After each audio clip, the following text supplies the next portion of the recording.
Chapter 8. Legalism, Opponent of Christian Freedom. You are not under law, but under undeserved kindness. Romans 6, verse 14. Legalism has been a major obstacle to genuine Christianity from the earliest of times. It was already manifest when Jesus appeared as God's sent one, the Messiah. It particularly dominated the thinking of the group known as the Pharisees. That name means the separated ones, and as one reference work states, there is much to be said for the view that the group received their name through understanding themselves as the fellowship which embodied the true Israel and distancing themselves from the rest of the nation. Footnote reads, Dictionary of New Testament Theology, Volume 2, page 810. Historically, the fellowship of the Pharisees was born in pre-Christian times as part of a movement that had an essentially noble goal: to encourage religious devotion and obedience to God's law, the Torah, a course then being threatened by growing Greek influence. Such Hellenization had, from the time of Alexander the Great's conquest of Israel, been steadily encroaching upon the thinking, practices, and daily life of the Jewish nation. The Pharisees believed that a return to full obedience to the God-given law was vital in order to prepare for the coming of the Messiah. Consequently, they claimed to be ardent supporters and defenders of the purity of the worship of God, and Jesus himself acknowledged that they had a degree of righteousness. See Matthew 5 and verse 20. In the end, however, they wound up being among the prime opposers of the Messiah at his coming. No other group came in for such strong and repeated censure from Christ. Their concern for demonstrating loyalty to God and his law had turned into legalism. This legalism caused them to become narrow and rigid and to lose sight of those things which are most vital, including justice, mercy, faithfulness, and love of neighbor. Matthew 12, 1 through 14, and Matthew 23, verse 23. They were intensely concerned about avoiding anything that could make them unclean before God. They sought to make a fence around the law, ostensibly as a protection against anyone's overstepping it and transgressing. The footnote reads, see the Watchtower, May 1st, 1980, page 6. To accomplish this, they set out to comment, analyze, and interpret Torah, or the law, to meet every possible case and contingency of life with an industry and persistence that would have done credit to medieval schoolmen. The result was a subtle and intricate web of case law, which was also a terrible drag on ordinary human existence. Footnote reads, W.H.C. Friend, The Rise of Christianity, Fortress Press, Philadelphia, 1984, pages 24-25. Jesus described it as the laying of heavy burdens on men's shoulders, burdens that the religious leaders would not budge with one of their fingers. Matthew 23 and 4. Ultimately, their zeal for ruling on all possible applications of the law brought them into conflict with God's word, as the traditions they developed in applying that law resulted in nullifying the more vital principles of that word. Matthew 15, 1 through 9. Their extreme focus on law inevitably caused them to become self-righteous, priding themselves on their superior obedience and their various abstentions. As a result, they became judgmental of others who did not measure up to their standards and adhere to the interpretations of law they developed and the program of routine acts of piety they performed. They trusted in themselves that they were righteous and considered the rest as nothing. Luke 18, 1 through 14. I believe that ancient pattern can be seen in modern times with virtually identical results. A great body of law developed.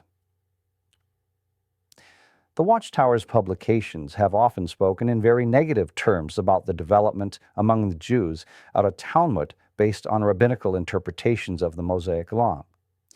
Yet, over the past 4 decades, the organization has developed its own body of law, one of remarkable extent and complexity. This has all been done in the name of keeping the congregation clean and separate from the world, thereby assuring its righteousness before God. The organization itself acknowledges the existence of such law. Thus, in an article titled, "Do You Belittle Discipline?"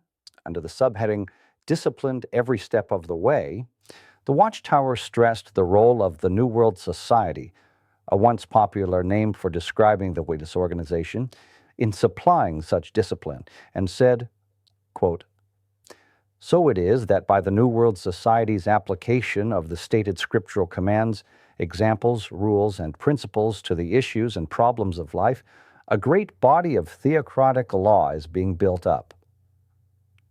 Footnote reads, The Watchtower, May 15, 1963, page 300. That great body of theocratic law has become far greater during the 3 decades since that article was written. Clearly, this is not merely a matter of taking direct statements from Scripture, for in that case it would not be described as a building up of a great body of theocratic law. The building up results from the interpreting of such scriptural statements, enlarging upon them, extending them into more and more detailed application to the issues and problems of life, not merely as a form of exposition or exhortation, but with the interpretations themselves now becoming theocratic law. It is not necessary for such laws or rules of conduct or action to be specifically called laws for them to be laws. As we have seen, law is rightly defined as a binding custom or practice of community, a rule of conduct or action prescribed or formally recognized as binding or enforced by a controlling authority. Law contrasts with a precept, since law implies imposition by a sovereign authority and the obligation of obedience on the part of all subject to that authority, whereas a precept commonly suggests something advisory and not obligatory, communicated typically through teaching. The footnote makes reference to Webster's 9th New Collegiate Dictionary under law with synonyms. While believing they are no longer under Mosaic law, the evidence is that Jehovah's Witnesses have come under another law, submitting to it and having come to believe that their righteousness is firmly tied to keeping it. Replacing one system of legal control with another. That is the way matters are presented in another Watchtower publication titled "Pay Attention to Yourselves and All the Flock," part of a Kingdom Ministry School textbook designed for use in seminars held with elders of Jehovah's Witnesses in 1981. And the footnote reads, "This textbook was prepared under the direction of the teaching committee of the governing body. Among its members were Van Albert Schroeder, Carl Klein, Leo Greenlees, and Ted Jarris." On page 144, we find the following, quote, "Under the law of Christ," Galatians 6 and 2. Jehovah's people today are not under the control of the body of law known as the Mosaic law of ancient Israel. Paul showed that since there has been a change in the priesthood from Aaron to that of Jesus Christ in the manner of Melchizedek, Christians are under a new legal arrangement of control. Hebrews 5, 4 through 6, and Hebrews 7 and 12. Some rules of conduct found in the old law of Moses have been restated under the law of the Christ and are enforceable upon Christians. Other rules of conduct from the law of Moses with their underlying principles, though not enforceable in the Christian congregation, are nevertheless useful to Christians as they walk in the way of holiness. James 2, verses 8 and 9. It is well for elders to consider some of these guidelines that are intended to protect the Christian congregation and keep it clean in Jehovah's sight. Ephesians 5, 25 through 27. Law of the Christian congregation. Christians are not under the Mosaic law, but under the law of the Christ. Galatians 6 and 2 and 1 Corinthians 9, 21. Consists of a body of rules for Christian conduct. Galatians 6, verse 16. The doctrine is advanced that Christians are under a new legal arrangement of control. Quote, a body of rules for Christian conduct that is enforceable on all Christians. This is no more than a roundabout way of saying a new law code. A simple reading of the texts cited in the paragraphs following the heading will make plain that the words found in those verses are made to say something other than what they actually say, often by ignoring the context. The scriptures themselves make clear what the law of the Christ referred to in Galatians 6 and 2 is, and it is definitely not a new legal arrangement of control or a body of rules. The footnote reads, the context, in fact, speaks of it as being fulfilled in bearing one another's burdens. Back to the paragraph.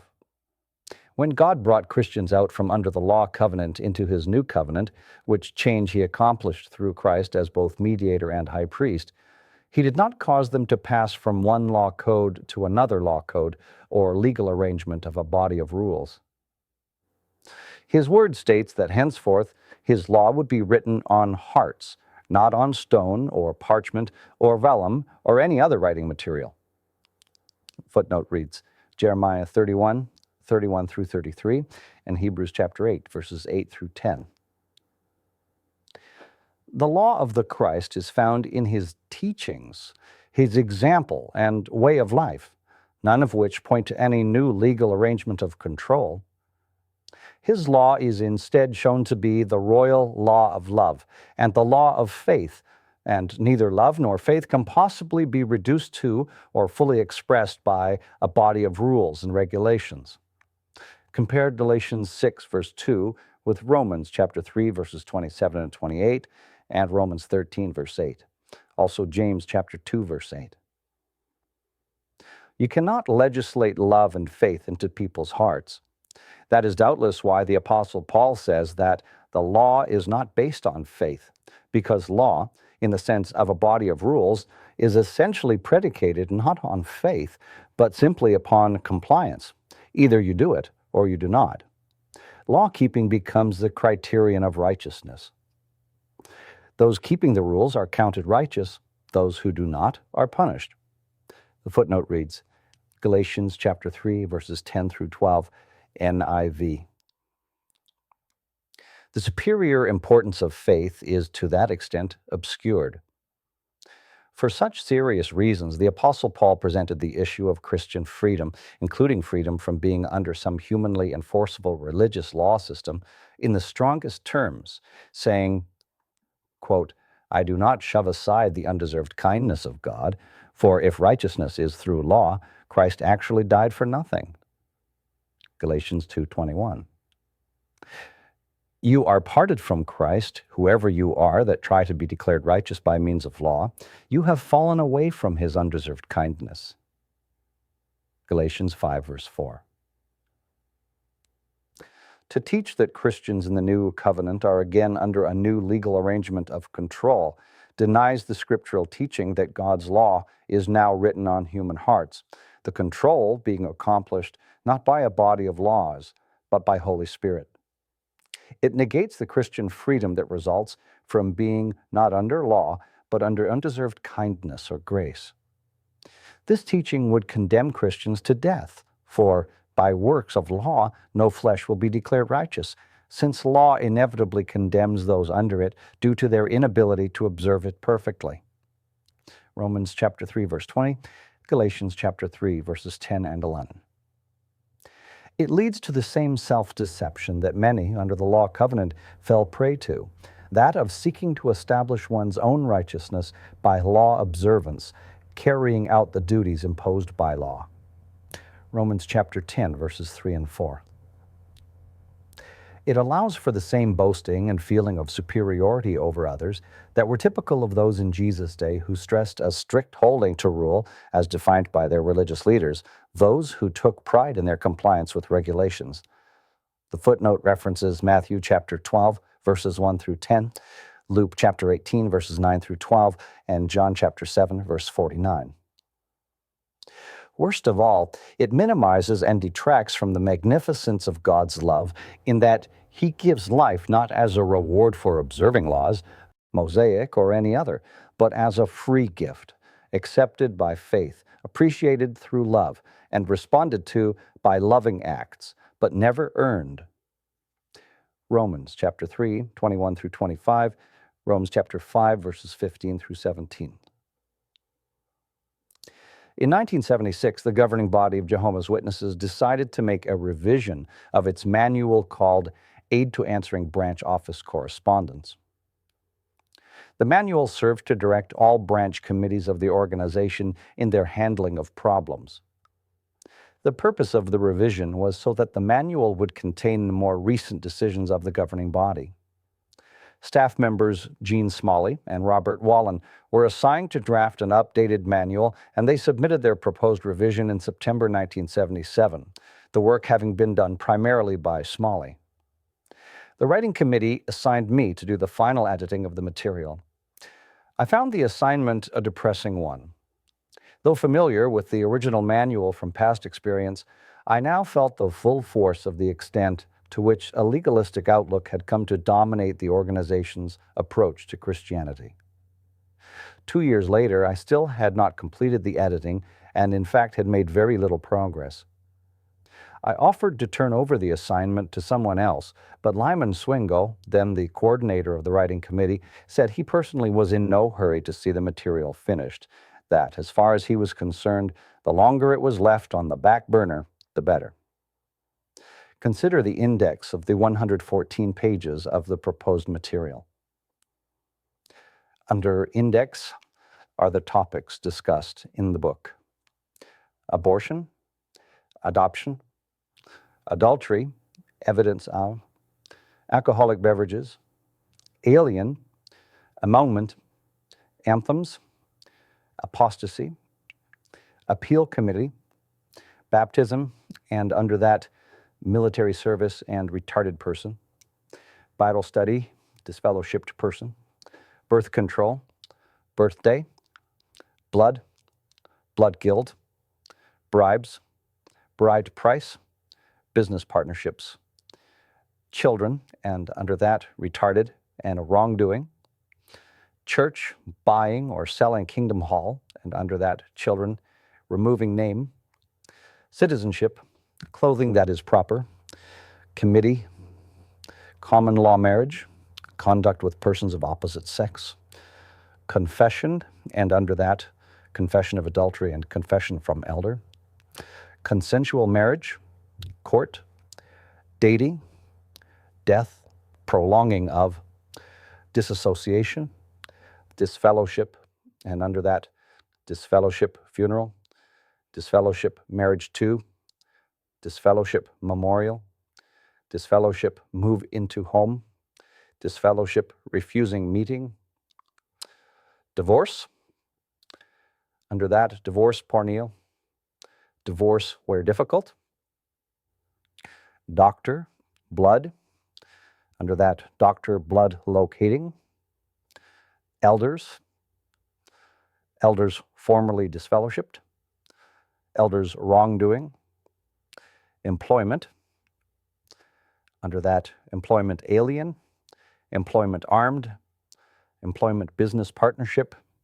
employment involving blood, employment school teachers, employment tobacco, engagement, exemption military service, family affairs, fines, under that, fines union, flag, displaying of, flag salute and national or school anthems, forgiveness of pornea, funeral, and under that, Kingdom Hall, and under that, funeral of a war veteran, gambling, government bonds, government requiring work, gun armed employment, handling cases of wrongdoing, head covering, hermaphrodite, holidays, unbelieving meat, honor to government officials, hospitals, religious, hypnotism, illegal activities,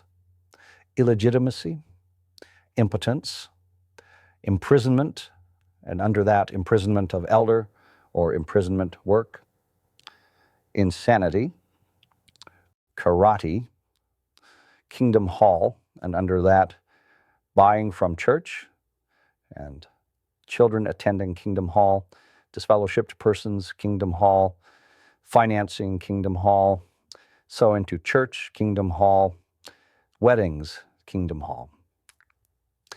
Legal matters, living accommodations, loans, loose conduct, marriage, and under that, marriage to alien, marriage annulment, marriage common law, marriage divorce, interlocutory degree, marriage to disfellowshipped person, marriage disfellowshipped person, marriage Kingdom Hall, marriage to unbeliever, medical treatment, medicine, the illegal, meetings, and under that, disfellowshipped person, membership in various organizations, memorial, mentally retarded, and under that, baptism of and wrongdoing, military service, ministerial servant, formerly disfellowshipped, murder, and under that, blood guilt, music, anthems, neutralization, neutral committee, neutrality, news service, organ transplants, pants, women, parents, care for, patriotism, flag salute and emblems, picketing, pioneer qualifications, political elections, pornea, and under that, evidence of, prizes, psychiatry, rape, rebaptism, and under that, elders, recreation, registering to vote, reinstatement, and under that, privileges, religious involvement, restitution, schools, religious, and under that, secular education, segregation, self-defense, separation, Christians, and serums, sex change, sex relations, divorced persons, sexual conduct, showers, spiritism, statement or pledging faithfulness, sterilization, suicide, taxes, theocratic school, enrollment of, tobacco, transplanting organs, transsexual, transvestite, uniform, union membership and activities, venereal disease, voting, and under that, unions, weddings, and widow pension. Virtually every area of life, family and marital affairs, employment, social and community relationship, is covered by one or another of the policies contained in this publication. But the 174 headings listed in the index gives only a surface view of the reality found in the pages, a small idea of just how extensive and complex the organizational policies have become. And even the manual's pages tell only a portion of the story, for they contain abundant references to Watchtower articles which spell out in even greater detail the technicalities of the policies developed. The proliferation of rulings and sub-rulings found in its pages, some directly enforceable and others only subtly so, can only be described as Talmudic, and every year that passes sees new rulings formulated as a result of governing body sessions. Though the revised manual was to be called correspondence guidelines, any person who occupies the position of congregation elder, traveling overseer, or branch committee member knows that the manual's contents form no mere guide, but have the force of law. He knows that if he does not adhere closely to these policies and decisions in his handling of matters, he will be subjected to discipline. These policies are, in fact, treated with the same respect as if they were direct statements from Scripture, divine law. Witnesses are taught to view them in this way. As far back as the Launch Tower of May 15, 1944, page 152, we find this statement. Quote, "It must always be kept in mind that God's organization of His people is theocratic, not democratic. The laws of his organization come from himself, the great theocrat, Jehovah, the Supreme One. Quaintly put, a theocratic organization is ruled from the top down, which means from the Most High God downward, and not from the bottom up, that is, from the people of the congregation upward.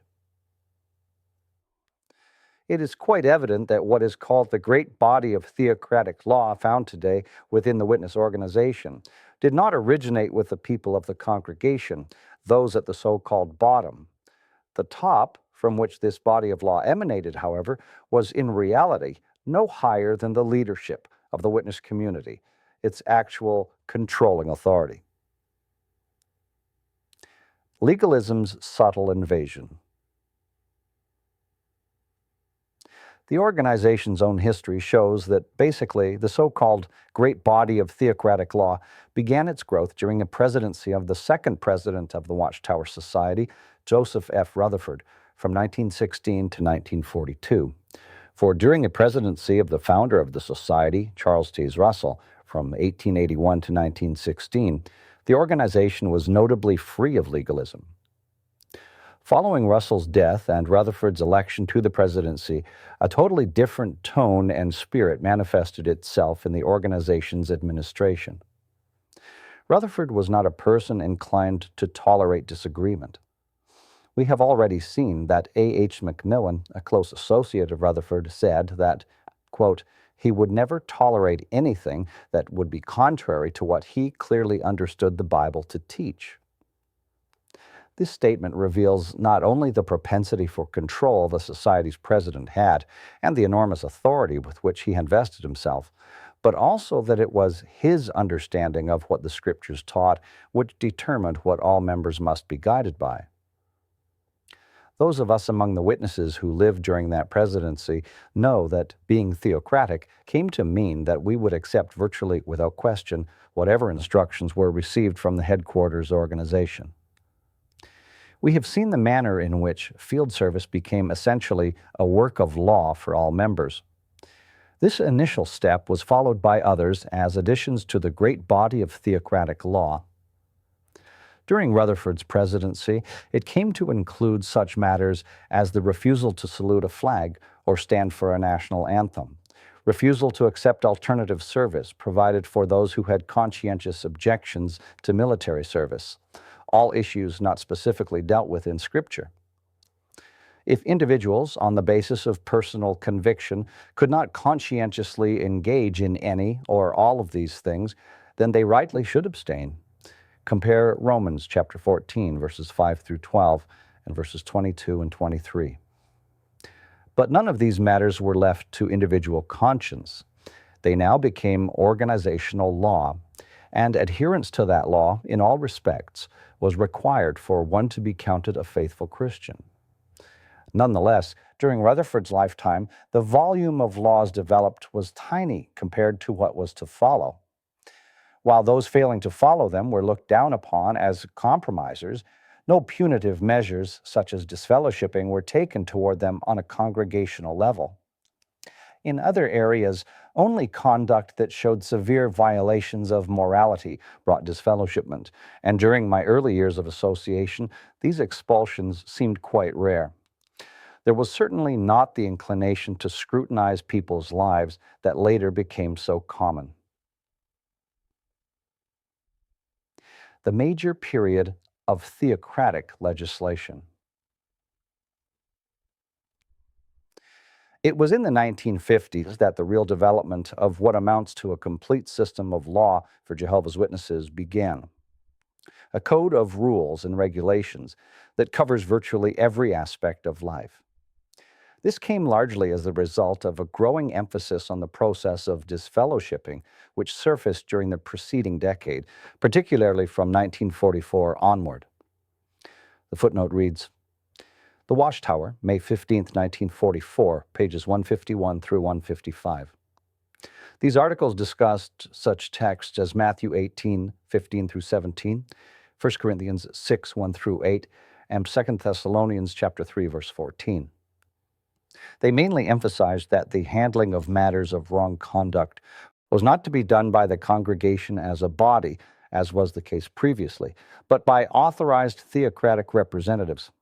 See also page 246 and the statement there quoted from this 1944 magazine. Later articles built upon this basis and led to ever greater involvement by appointed congregational servants in judicial matters. Back to the paragraph. For the first few ensuing years, there was simply discussion of the scriptural counsel itself, as, for example, the Apostolic Council at 1 Corinthians chapter 5, with its exhortation not to fellowship with anyone who calls himself a brother, but is sexually immoral or greedy, an idolater or a slanderer, a drunkard or a swindler. Footnote reads 1 Corinthians chapter 5, verse 11, New International Version. There is no question as to the validity of that counsel and the wisdom of adhering to it. But the organization now began to branch out from such scriptural exhortation into the field of legislation, so that in course of time an actual code of rules came into existence. In what way did this all come about? How did a few early rules, formulated and enforced during Rutherford's presidency, later experience a virtual explosion into the present great body of law? The headquarters administration at Brooklyn maintains what is called a service department. This department supervises the activity in the United States of all traveling representatives, circuit and district overseers, and that of all congregational representatives, elders and ministerial servants. Questions on policy and procedure received from any of these sources are regularly handled by the Service Department, whose staff members have divided among them various sections of the country. With the increased emphasis on disfellowshipping, particularly from the 1950s on, questions began to arrive from congregational overseers and traveling overseers requesting more explicit definitions of certain conduct deemed sinful, particularly in the field of sexual immorality, but also embracing other fields.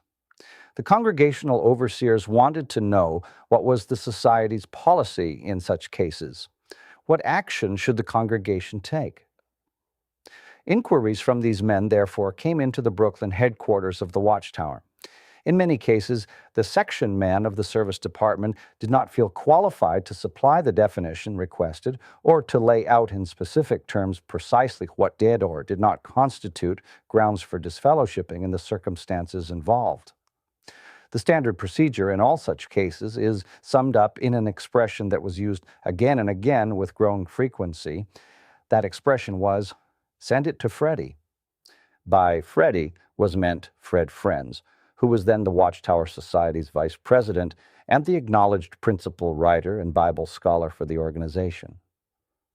The question was forwarded to him, and he supplied the requested definition or application of Scripture to the matter, usually in the form of a memorandum.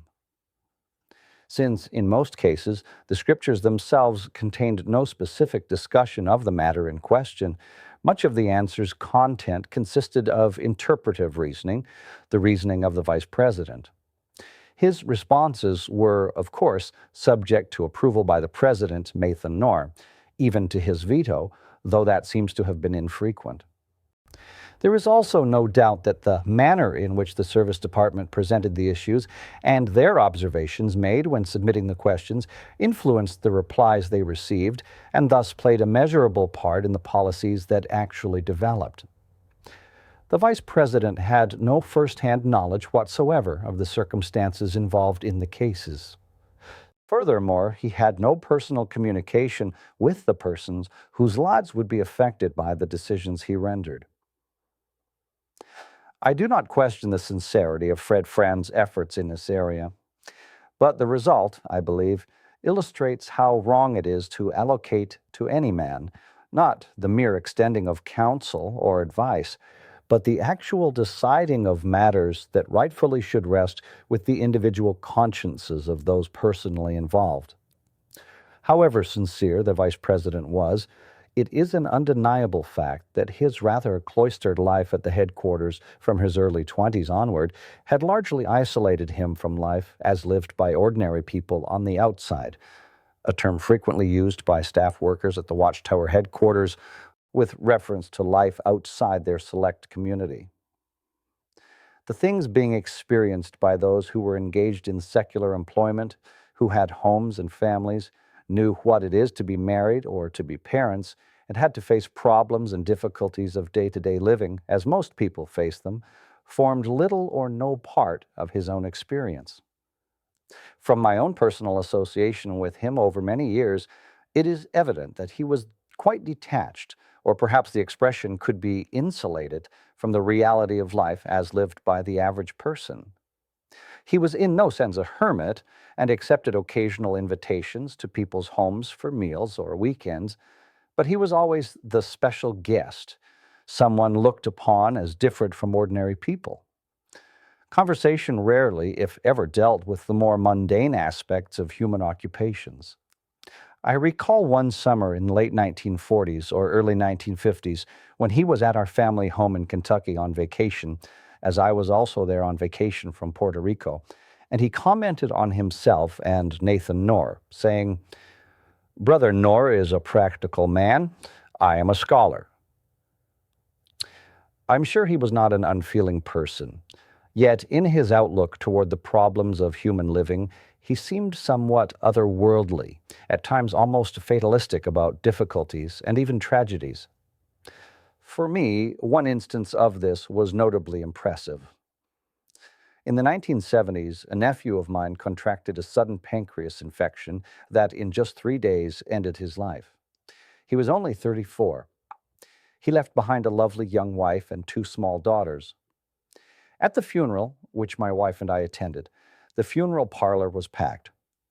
As the invited speaker, the society's vice president, great uncle to the deceased, walked up to the podium, paused, and then in a very loud, almost stentorian voice, said, "Isn't it grand to be alive?"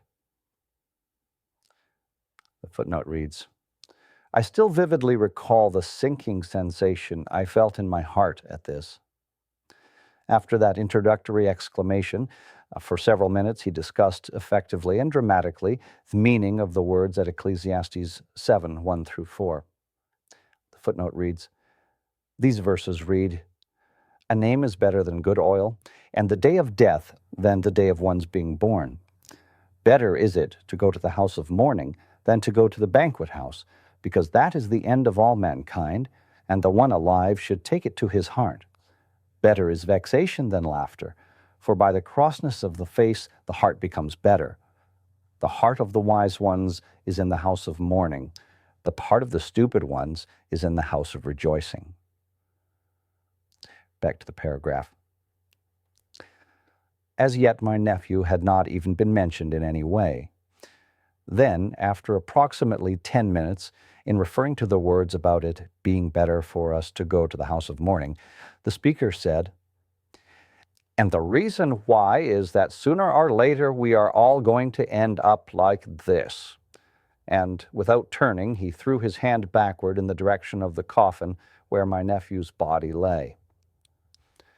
The talk went on with further commentary on the biblical section, but with no other reference to the dead man until the close, when the standard statements of the reason for the occasion and the names of the deceased survivors were given. I felt a burning sense of anger, not at my uncle, for I sincerely and honestly believed that he thought this was the best way to deal with the situation, the best way to combat the natural sensations of grief and loss. What I felt incensed at was the organizational attitude that allowed a person to feel fully justified to speak in a way which essentially transformed the dead person's body into a vehicle or platform on which to base a talk that expounded organizational doctrine, but which throughout simply made no mention of sadness at the loss of the person whose life had ended, as though by ignoring this, the hurt would be lessened. I kept saying to myself, James deserves something better than this. Surely the text about a name being better than good oil calls for talking about the name he had made for himself in life. Surely there is something that can be learned from his life, something about him that can be said to encourage us, the living. Footnote reads, I had been asked to give a prayer following the talk, and I remember feeling somewhat choked, and that I began by saying, "An enemy has come into our midst and has robbed us of a loved one. A wife has lost her husband, little children have lost a father and mother have lost a son, and we have all lost a friend." Then, for the first time, I could hear some expressions of sorrow among those attending, and I frankly found it a welcome sound. I tried to include some of the good things about the man, things worth our imitating, for I thought, surely now, if ever, is the time to express appreciation for whatever worthwhile qualities he had. We owe it to him, to his memory. Back to the paragraph. Once again, I did not think my uncle lacked any of the feelings that I had, or lacked a capacity for sorrow and compassion. I believe he simply reflected his training and a lifetime of disciplining himself against expressing strong feeling about anything other than theocratic interests. The footnote reads, in the 1980s, when conducting the morning text for the Bethel family, he emphasized the importance of the work the headquarters staff was doing by relating that in 1939, when notified by his mother of his father's death, he informed her that he would not be able to make it to the funeral due to the severe press of work at Bethel. His mother angrily phoned Judge Rutherford, and, as my uncle told it, the judge ordered him to go to the funeral.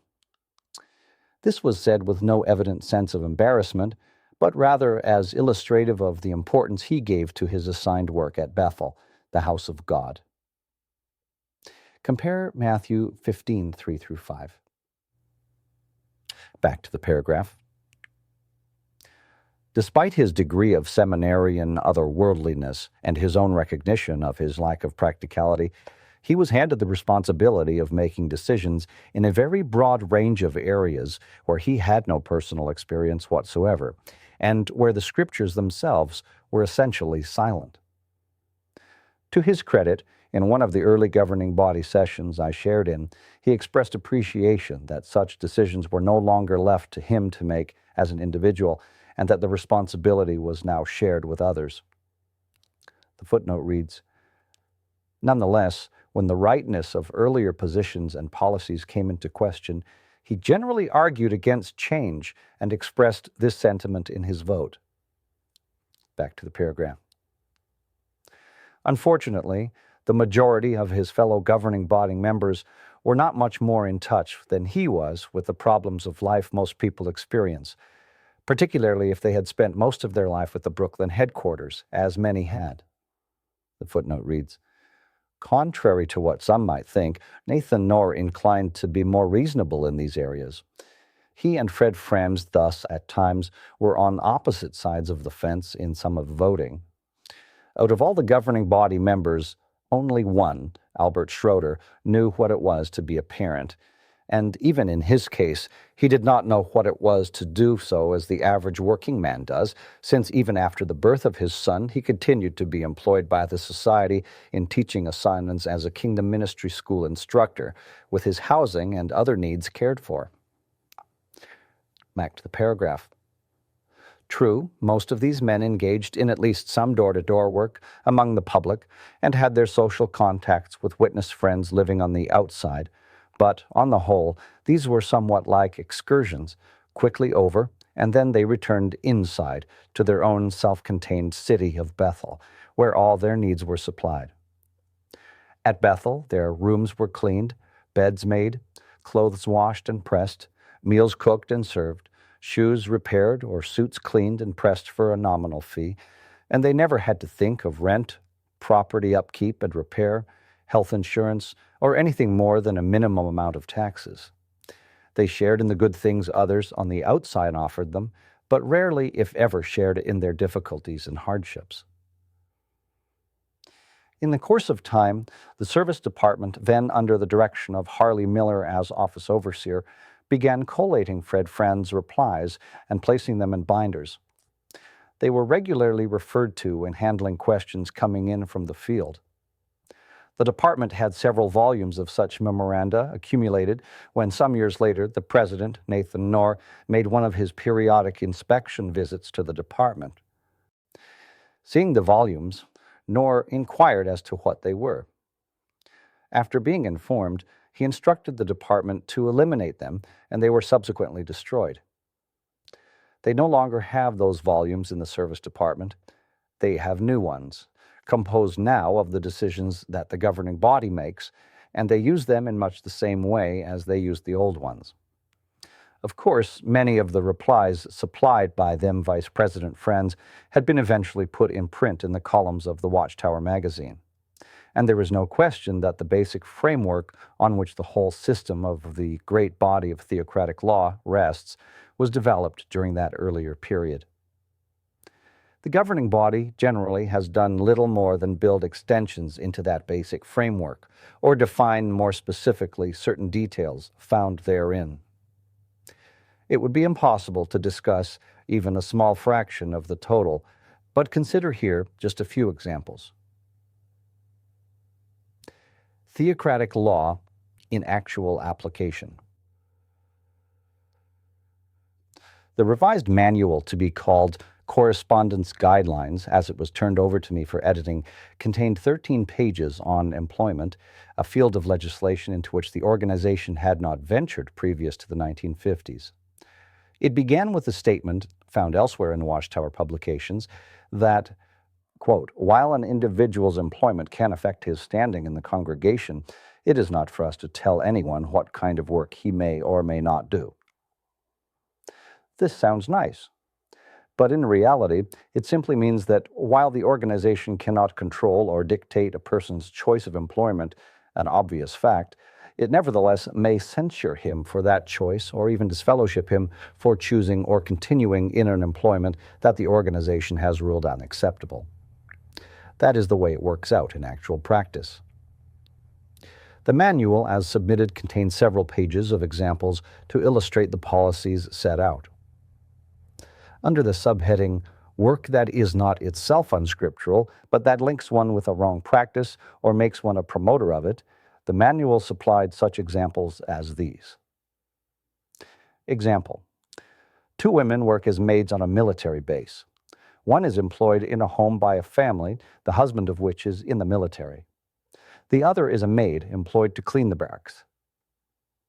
Comments: The first woman concludes that she could accept such work for the family and not be in conflict with Isaiah chapter 2, verse 4, which speaks of beating one's swords into plowshares and not learning war anymore. She reasons that, despite the location of her work and the fact that the breadwinner of the family is in the military, she is providing a common service for individuals in a home and is not employed by an organization in conflict with the Scriptures. 2 Kings chapter 5, verses 2 and 3, and 2 Kings chapter 5, verses 15 through 19, also Philippians chapter 4, verses 22. She continues to be a member of the congregation, though if she sought the privilege of pioneer service, consideration might have to be given to how her employment is affecting others and whether she is viewed as a good example. The other woman, by her regular work, is performing a needed service in the accomplishment of the overall objectives of an organization, the purpose of which is out of harmony with Isaiah chapter 2, verse 4. She is paid by the military, works on military property, and is doing work regularly that makes her a part of that organization and its objectives. She is in conflict with Isaiah chapter 2, verse 4. Thus, the first woman who works domestically for a military man in his household on the base can retain her standing in the congregation. The second, who cleans barracks, perhaps on the same base, cannot. As the rest of the manual, and as all Watchtower publications make clear, anyone in conflict with Isaiah chapter 2, verse 4 is either to be disfellowshipped or pronounced disassociated. The footnote reads, the use of the term disassociated came into being as a euphemism, being used in place of disfellowshipped, where sensitive issues, such as entering the military, voting, or other such matters were involved. It later came to be used also of anyone who formally withdrew from the organization. Whichever term was used, the effect is the same, for disassociated persons today are treated the same as disfellowshipped persons. That paragraph. The first woman might be paid by an officer, even a general, who orders the men in the barracks into combat. Her pay comes from him, true, but the money comes from his military salary. Still, her work does not make her unclean. The second woman who cleans barracks, because her pay comes from the military as an organization, and because she is somehow viewed as contributing to the overall objectives of the military, is counted as blood guilty and worthy of being cut off from the congregation. It is difficult to conceive of more tortured reasoning and emphasis on technical distinctions than this. It is equally difficult not to see a parallel between such legalistic interpretations and those of Pharisaical and ancient rabbinical sources. Compare Matthew chapter 23, verses 16 through 22. Following this policy, a witness barber might set up a barber shop adjacent to a military base in an area where there were no nearby residences. All his customers might be soldiers whose pay comes from the military. He would not be judged guilty of violating Isaiah chapter 2, verse 4. But if he did the same barbering on the base for the same soldiers receiving pay from the military administration, he would, by this line of reasoning, be blood guilty, worthy of disfellowshipment. Such reasoning can only be termed Pharisaical. Nor is this a case of mere hypothetical examples. Many actual cases have been dealt with in precisely this manner, including situations involving witness women who worked in PX stores on military bases and whose selling of such items as foodstuffs, cosmetics, etc. in that location somehow made them guilty of supporting the overall objectives of the military and hence blood guilty. Elders have actually taken disfellowshipping action against a man simply for working in pest and rodent control, exterminating roaches and mice, because this work was regularly performed on a military base. Those viewed as infringing the society's policy are given a period of time, perhaps 6 months, to cease such employment, and if they do not do so, they are either disfellowshipped or are declared disassociated, the results being in reality the same. The footnote reads, in actuality, the prophecy at Isaiah chapter 2, verse 4 is simply that, a prophecy. It is not set forth as the basis for some kind of law or a code of rules, but simply foretells the peace-giving effects of God's acting among the nations on behalf of his covenant people, Israel. A California University faculty member, commenting on the expression in violation of Isaiah chapter 2, verse 4, said, how in the world do the witnesses imagine that just because the Bible foretells a peaceful world, no one now must take a job washing the floors in an army base? Might as well say that just because Isaiah 11 prophesies that the weaned child shall put his hand on the crocodile den, parents should now let their children go into a snake pit. One might also ask why the prophecy at Joel 3 and 10 should not be applied with comparable force when it contrastingly says, beat your plowshares into swords and your pruning hooks into spears. Back to the paragraph. Consider another example from the manual as proposed in this same section. Example. A brother owning a plumbing business receives a call to do emergency repairs on a broken water pipe in the basement of a local church. Sometime later, a representative of the church contacts another brother, a builder, about putting a new roof and addition on the church. Comments. The first brother concludes that, as a human service, his conscience would permit him to care for the emergency situation, though advising the church to seek another plumber for any regular work. Likely few would be critical of his helping anyone during an emergency or view him as reprehensible. The second brother realizes that, even though he has put roofs and additions on many homes and businesses, for him to contract to do so in the case of the church would be lending considerable support to the advancement of false worship. It would not be just an incidental contact such as a postman's delivering mail or an act of humanitarian aid in a desperate situation. It would be a major undertaking that would involve lengthy work on a building used exclusively for the advancement of false worship, aiding in the perpetuation of Babylon the Great. 2 Corinthians chapter 6, verses 14 through 18. As a Christian, he could not do that. By saying, as a Christian, he could not do that, the manual simply means that if he does, he will be subject to disfellowshipping. This, too, is not hypothetical in the least. In a chapter that follows, the extremes to which this policy can be carried are illustrated. Such policies illustrate clearly that the organization is indeed run from the top down and not from the bottom up.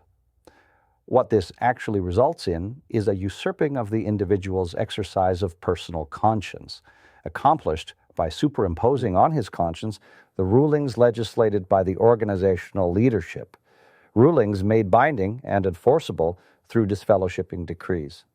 And the footnote reads, as shown earlier, this sometimes, particularly where military issues are involved, comes in the form of automatic disassociation. Back to the paragraph. The examples given only touch the surface. Since then, many additional rules have been made. There seems to be nothing on which the organization is not willing to legislate. A question from readers in the June 15, 1982 Watchtower, page 31, even rules on whether a witness can submit to medical treatment in which, to reduce the risk of stroke by blood clot or other purposes, a leech is used to draw off blood. The answer, based on a very wandering type of argument, is no.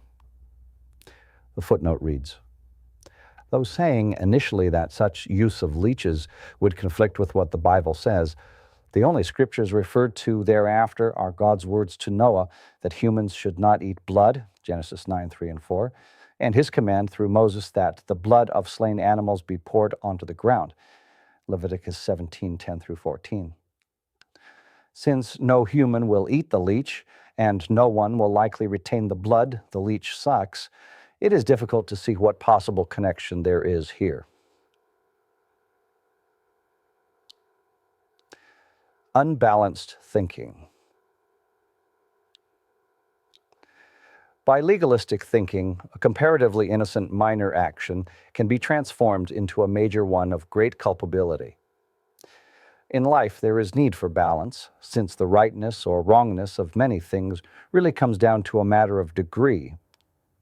As a simple example, a gentle pat with one's hand on another's cheek signifies affection, whereas a strong slap on the cheek tells of anger, even hatred. The action of the hand and fingers is the same in both cases. It is the difference in the degree of force that converts an expression of affection into one of hatred. So too in more complex aspects. While the element of degree may not enter notably into such clear-cut offenses as murder, a murder does not slightly kill or moderately kill or strongly kill anyone, or theft or adultery. It does play a deciding role in a wide variety of life's affairs. Thus, people commonly work to earn money.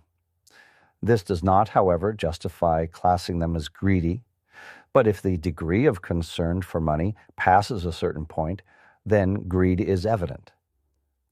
Who can specifically identify that certain point so as to draw a clear line of demarcation, one that divides precisely between the proper and the improper concern for gain?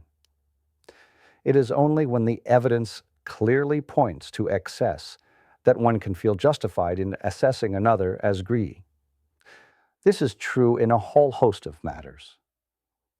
Again, in Bible times, the religious leaders failed to exercise such balance, to distinguish between actions of a minor nature and those which might be termed major.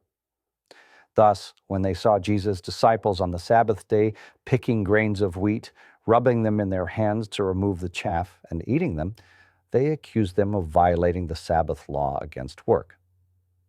How could they? Because, in their unbalanced, extremely scrupulous thinking, the men were, in effect, both harvesting and threshing. Indeed, if they had picked large quantities of grain, loading up their cloaks with the wheat, and then rubbed off the chaff, producing piles of such grain, they would have been doing just that. But they were not. And Jesus reproved the religious leaders for condemning the innocent. Matthew 12, 1 through 7.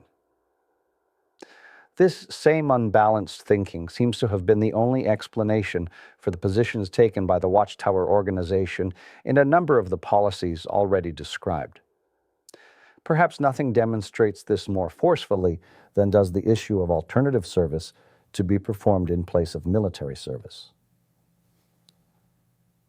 Submission to the superior authorities. Remind them to be submissive to the government and the authorities, to obey them, and to be ready for any honorable form of work. Titus 3:1, New English Bible. In many enlightened countries, the government provides for a non-military form of service to be performed instead of military service and training.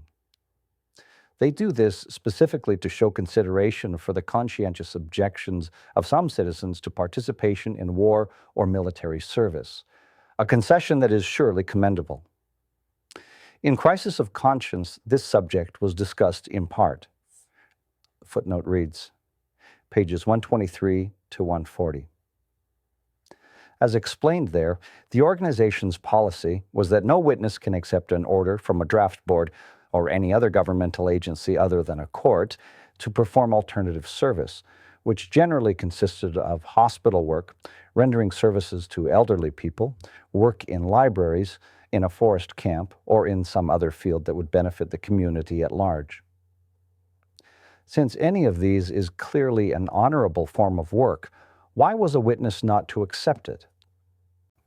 Because in its being alternative service, it is a substitute for military service, and because such work stands in the place of military service, then, by some process of reasoning, to accept an alternative service assignment from a draft board was deemed the equivalent of having accepted military service, and therefore one had compromised, had violated his neutrality, and he had thereby become blood guilty. If that reasoning seems remarkably convoluted, there is yet more that follows. At the same time, when the witness refusing was arrested and brought to trial for his refusal to comply with the draft board's orders and is found guilty, if the judge in the trial then sentenced the individual to perform such alternative service, he could now obey the court order, do the work assigned, and be free from compromise and blood guilt. The reasoning behind this? The person, having been convicted, was now a prisoner and hence had not voluntarily given up his freedom of action and choice of occupation. In actuality, there was nothing voluntary to begin with about the government-assigned service, no more than the payment of money as taxes is voluntary. It was an obligatory, compulsory service, and that is why the man refusing was arrested in the first place. And it might also be said that he really had given up his freedom and choice when he submitted to the Watchtower organizations deciding for him that obedience to an order from the draft board to perform hospital work or other such service is wrong. In doing that, he allowed his conscience to become a prisoner and removed the possibility of making a choice based on personal conscience. But yet another technicality was introduced. The organization even took the position that if, previous to the actual sentence being passed, the witness was asked by the judge if his conscience would allow him to accept an assignment from the court to do hospital work or similar service, he could not answer in the affirmative, but must say, "That is for the court to decide." If he answered yes, which would have been a truthful answer, he was considered to have compromised, having made a deal with the judge, and thus had broken his integrity. But if he gave the prescribed approved response already quoted, and then the judge, in sentencing him, assigned him to do hospital work or similar service, he could comply. The footnote reads, see Crisis of Conscience, pages 148, 149, and footnote 10. Back to the paragraph. He was now not guilty of violating the apostolic exhortation to stop becoming the slaves of men. 1 Corinthians 7:23. Surely such technicalities are truly casuistic, and the application of the term pharisaical does not seem too harsh. The footnote reads, all of these technical distinctions were worked out from the 1940s on through the 1960s. While final approval unquestionably rested with Nathan Knorr, and while the Society's attorney Hayden Covington was involved during the 1940s and the 1950s, the style of reasoning is not typical of either man, but is typical of Fred Franz, then vice president. I believe that the later technical distinctions were designed to moderate somewhat the organization's position, thereby reducing the number of those going to prison in cases where judges were willing to sentence them to hospital or other work, and yet allow for appearing to be upholding the original position in its basic premise as having been right, God-directed. This elaborate policy remained in effect until the 1996 Watchtower declared it a matter of conscience. Back to the paragraph. This is no light matter. During World War II, in the United States alone, some 4,300 young Jehovah's Witnesses went to prison, with sentences ranging as high as 5 years, not simply because of conscientious objection to war, but primarily because, in adhering to the Society's policy, they refused governmental provisions allowing them to perform other service of a non-military nature provided for conscientious objectors. In England, there were 1,593 convictions, including those of 334 women. The footnote reads, "See Jehovah's Witnesses in the Divine Purpose," page 157. Though the policy was rescinded in 1996, there still remained hundreds in prison in various lands, the imprisonment resulting from their obeying the Society's policy. In 1988, in just the countries of France and Italy, there were some 1,000 Jehovah's Witnesses in prison for this reason. The footnote reads, Amnesty International Report for 1988, pages 199 and 206. In Crisis of Conscience, when relating the discussion of this issue by the governing body in numerous sessions over a period of years, only brief mention was made of a resulting survey taken among all the branch committees operating throughout the world under the direction of the governing body.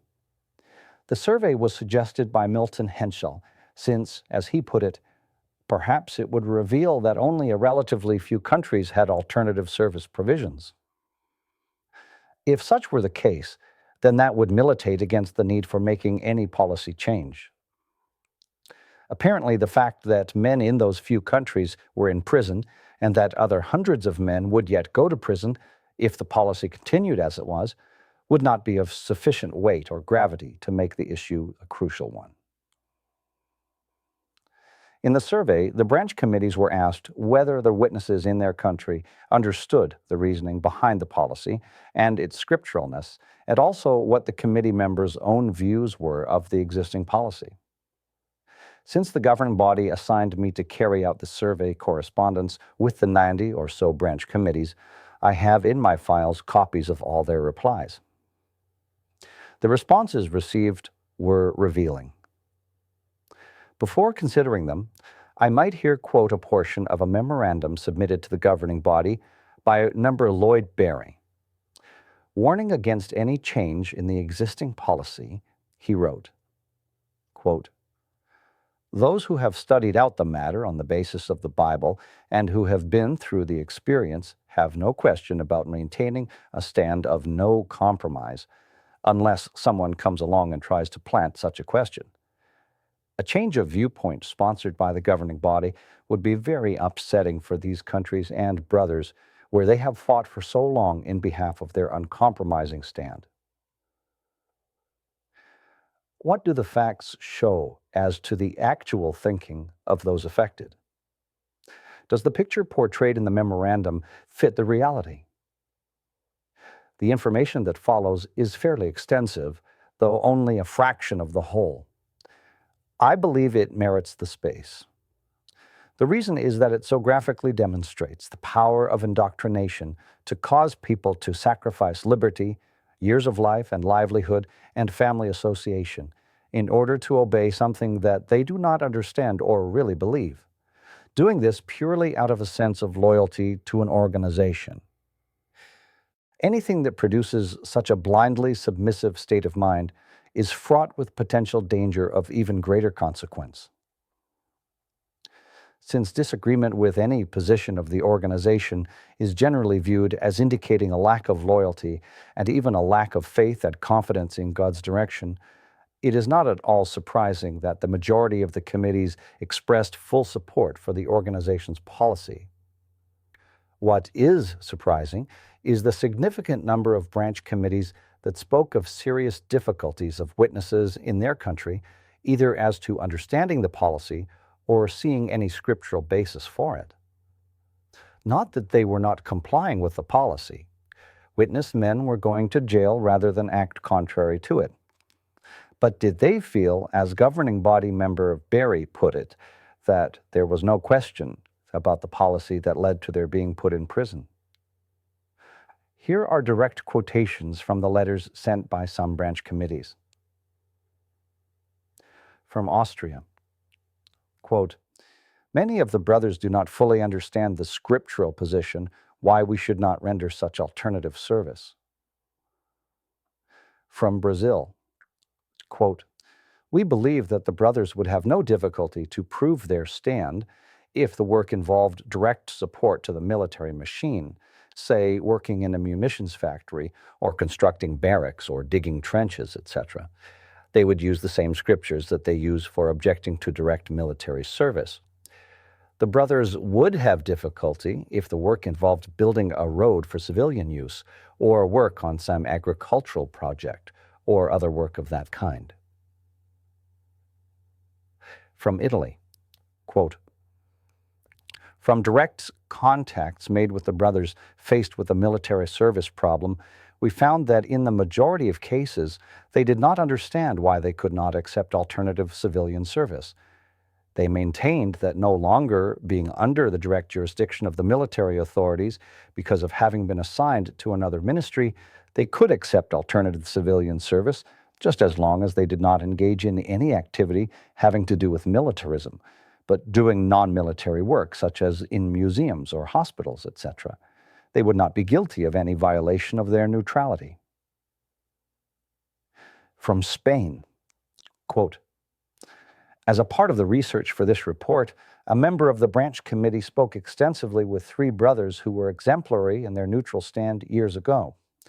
He also conversed with 3 mature elders, 2 of them from other countries, who have not personally faced the issue in Spain. Varying viewpoints surfaced on many aspects of this matter, but there was complete agreement on one point. Practically none of our young brothers really understand why we cannot accept substitute service if it is of a civic nature and not under the control of the military. It seems clear that most of the elders do not understand it either, and therefore they often send youngsters to the branch office to get information. So the question comes up, why don't they understand? Is it lack of personal study, or is it because the arguments and reasonings we have used are not convincing enough or do not have a clear and firm Bible stand?" The footnote reads, "In these and in the quotations that follow, I have underlined certain key points." In addition to the sampling presented, branch committees in Australia, Belgium, Canada, Fiji, France, Germany, Greece, Hawaii, Malaysia, Nigeria, Norway, Portugal, Puerto Rico, Rhodesia, Taiwan, Trinidad, Uruguay, and Zaire all expressed problems among witnesses in their lands as to understanding the organization's policy or seeing its scriptural basis. Yet throughout the world, Jehovah's Witnesses did take an adamant stand in rejecting alternative service unless sentenced by a judge to perform it. Some may still be in jail in some lands for that reason. That this is really not the result of loyalty to God's Word and their personal conviction of the unscripturalness of the course is evident from what follows. Conformity to an organizational policy and concern that they not be viewed adversely by that organization and by their peers seems to be the determinative factor for these young men. While some of the quotations just made touch on this aspect, other letters from the committees were quite explicit, revealing the basic reason why Jehovah's Witnesses rejected alternative service provisions made by the governments in their lands. From Belgium, quote, "Few brothers are really in a position to explain with the Bible why they refuse. Basically, they know it is wrong and that the society views it as such. For that reason, some courts said to the brothers that they were pushed by the society to refuse the provision of the civil service." From Denmark, quote, "While many young brothers seem able to grasp arguments and think them out and explain them to a degree, it is felt that the majority of young brothers today follow the example of others and take the stand expected of them by the brotherhood without really understanding the basic principles and arguments involved, and without being able to explain their stand clearly." From Hawaii, quote, "Generally speaking, the brothers here have trouble seeing Bible principles governing the maintaining of strict neutrality.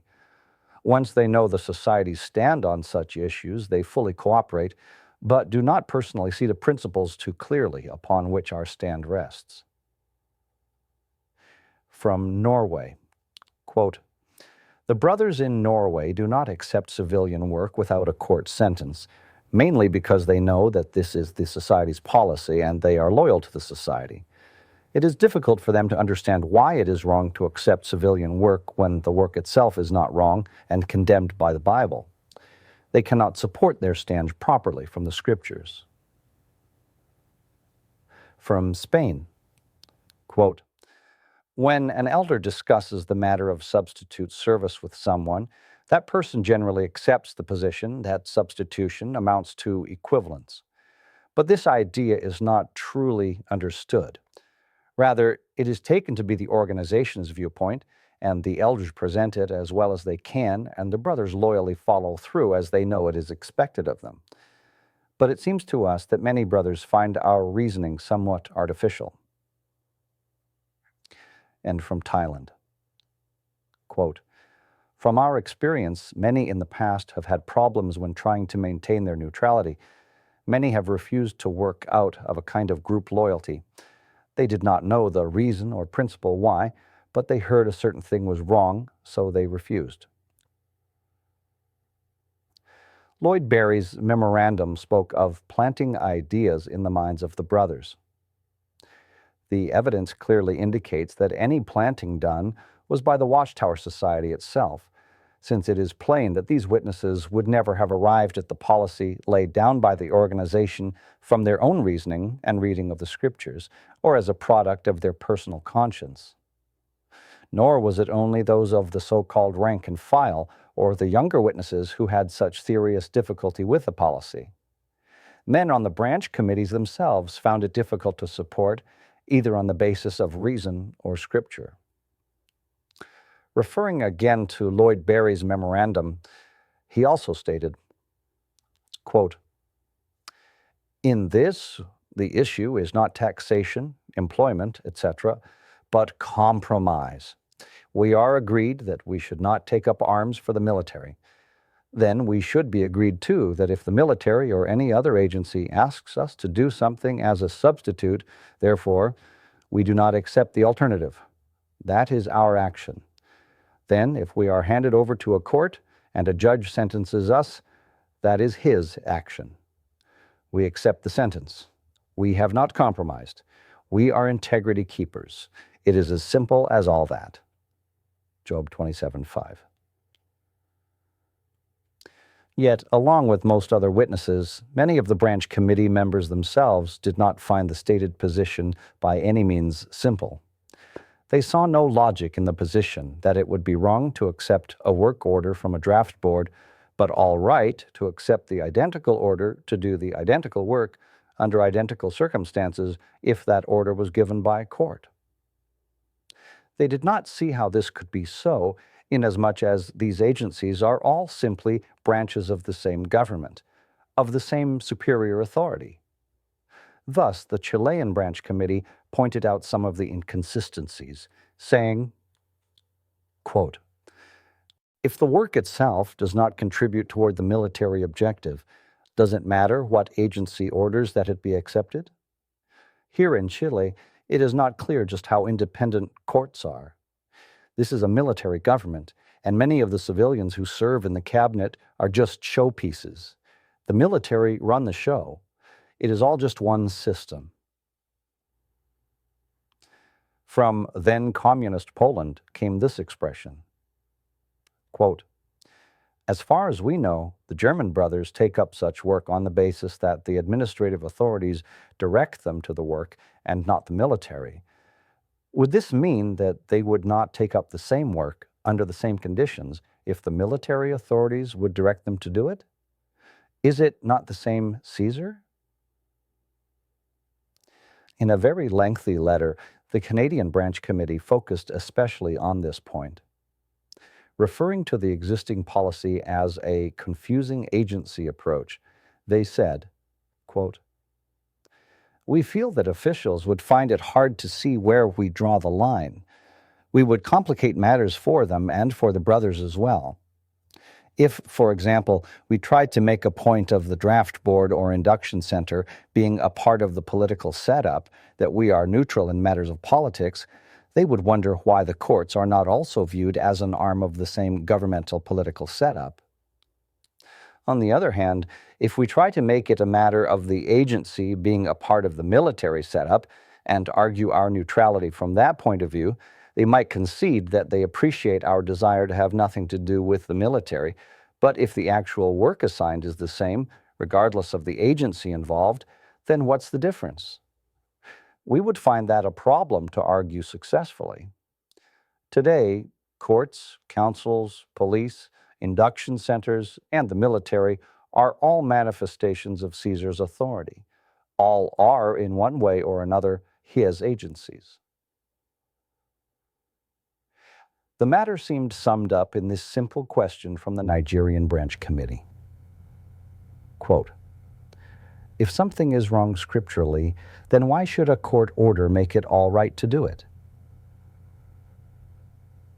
The questions themselves illustrate how the organization's policies have led to technical complexities as well as to confusion on the part of men sincerely seeking to be guided by God's own word. Illustrating to what extremes the organization's concept could and did lead, consider this remarkable situation and stand presented by the Branch Committee in Sweden. Quote, "Even in such instances where our brothers have been offered to perform their national service training at their ordinary place of work, for example, at a county administration or the state railways, they refused because they have held that they could not accept any substitute whatsoever for the national service training, not even if this was purely civil, or even meant that they could stay on in their ordinary daily occupations." Incredible as it may seem, that is actually the stand taken in that country on the basis of the organization's policy, namely, that even where the authorities, bending over backwards to accommodate the witness' religious position, in some cases offered to let their regular, customary job be counted as done in place of such training, they must refuse. This is not due to convictions personally arrived at by the Swedish witnesses. It is due to being so sensitized by the organization's policy decreeing that substitute work was the equivalent of military service, that any offer of any kind had to be refused. The footnote reads, "The Swedish government finally solved the matter by exempting Jehovah's Witnesses totally from all service." Following a zone trip to branch offices in Scandinavian countries, Robert Wallen, the secretary for the service committee of the governing body, expressed his concern to me on this matter. He related a conversation with one Scandinavian witness who said, quote, "If I accept the government's assignment of alternative service, they will assign me to work in a hospital here in my area, and I will be able to live at home with my family. But the society's policy is that I cannot do this and must refuse. I will then be arrested, tried, and sentenced, and the court will again assign me to work in a hospital, but this time it will be in another part of the country. I will be doing exactly the same work, but I will be separated from my home and family. Does this really make sense?" Branch committee members did not only question the logic of the organization's policy, they also presented scriptural evidence in favor of a different approach. As just one example, the Branch Committee in Brazil expressed the view of the committee, saying, quote, "The point is that the young man has made clear his stand to the military authorities, showing scripturally why he cannot participate in any war or even be trained for it. So what scriptures could be used to show that it would be improper to do civilian work ordered by the authorities, since he has made clear his scriptural stand? This, that is, doing such assigned civilian work, seems to be supported by Matthew 5 and 41, Romans 13 and 7, Titus 3, 1 through 3, 1 Peter 2, 13 and 14, and others." The scriptures they referred to read as follows. From the New World Translation, Matthew chapter 5, verse 41, "If someone under authority impresses you into service for a mile, go with him 2 miles.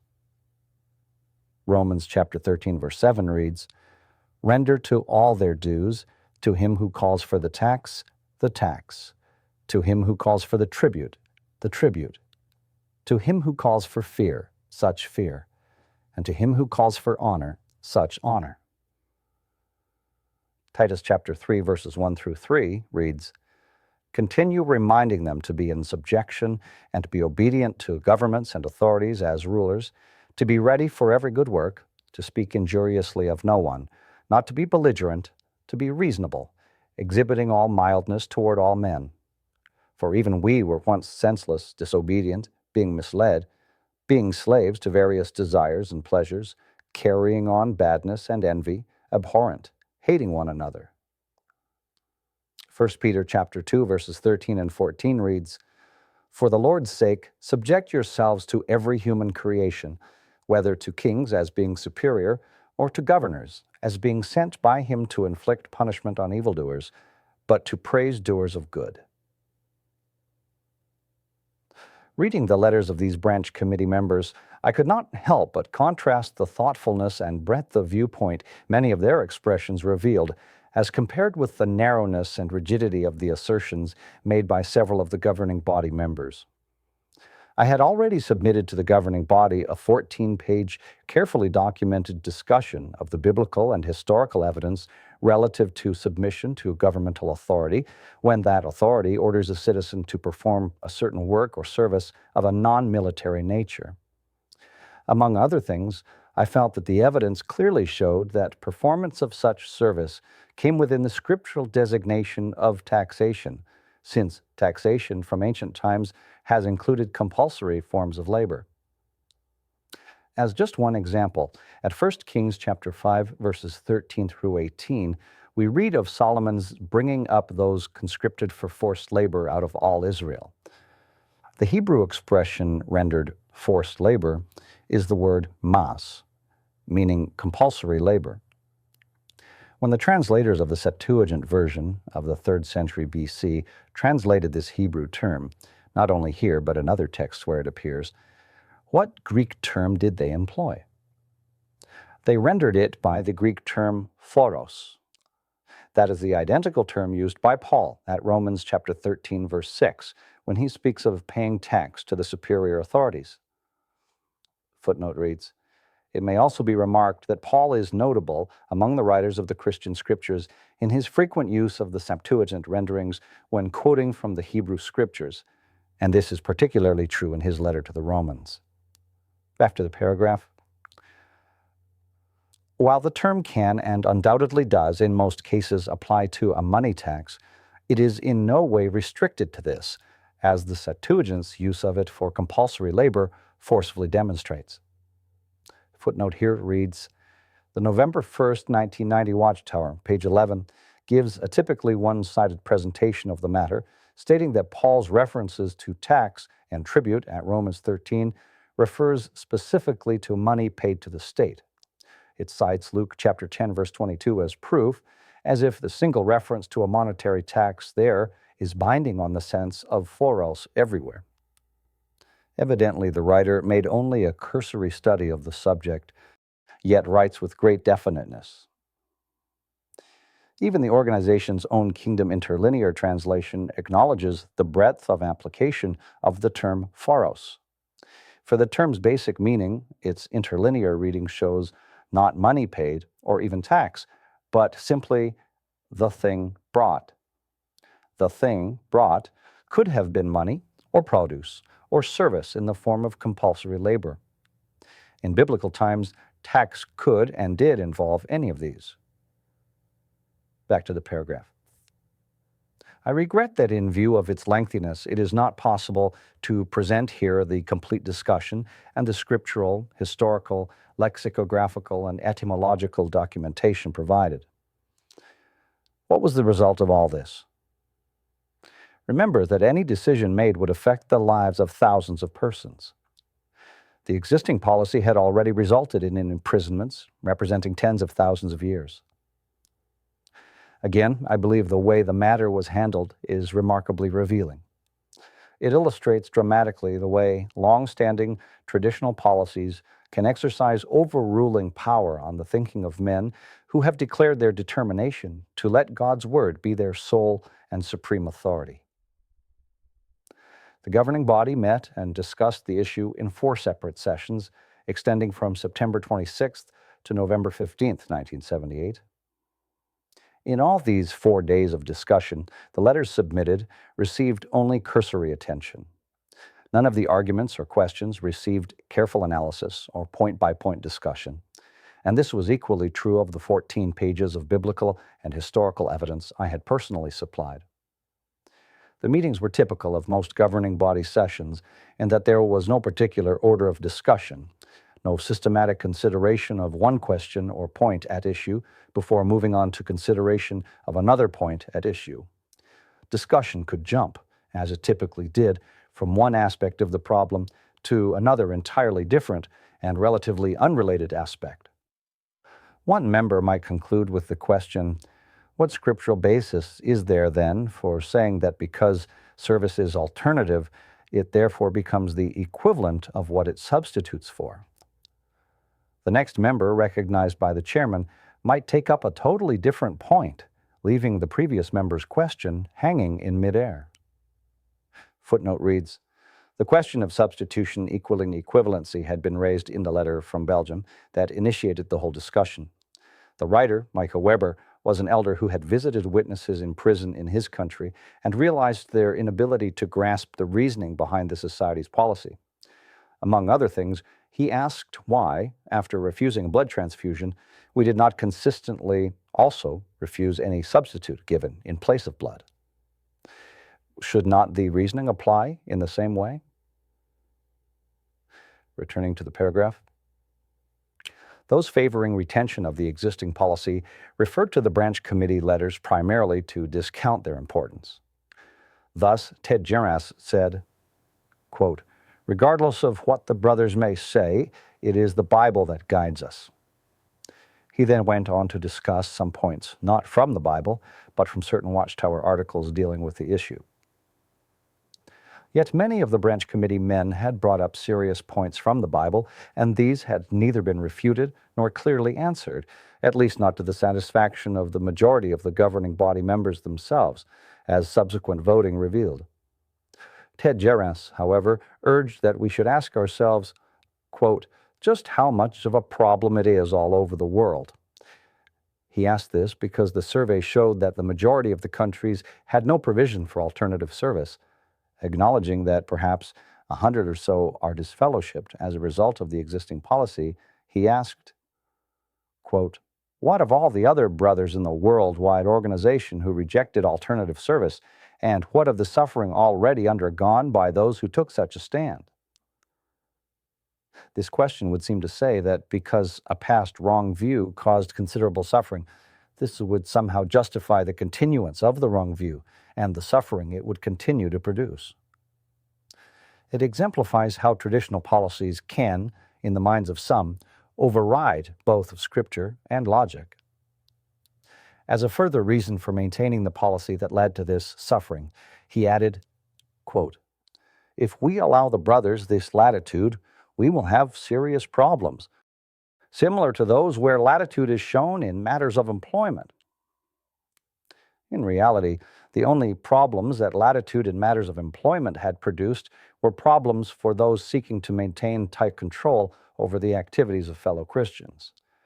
Whatever risk there might be was not truly to the morality or Christian integrity of the congregation.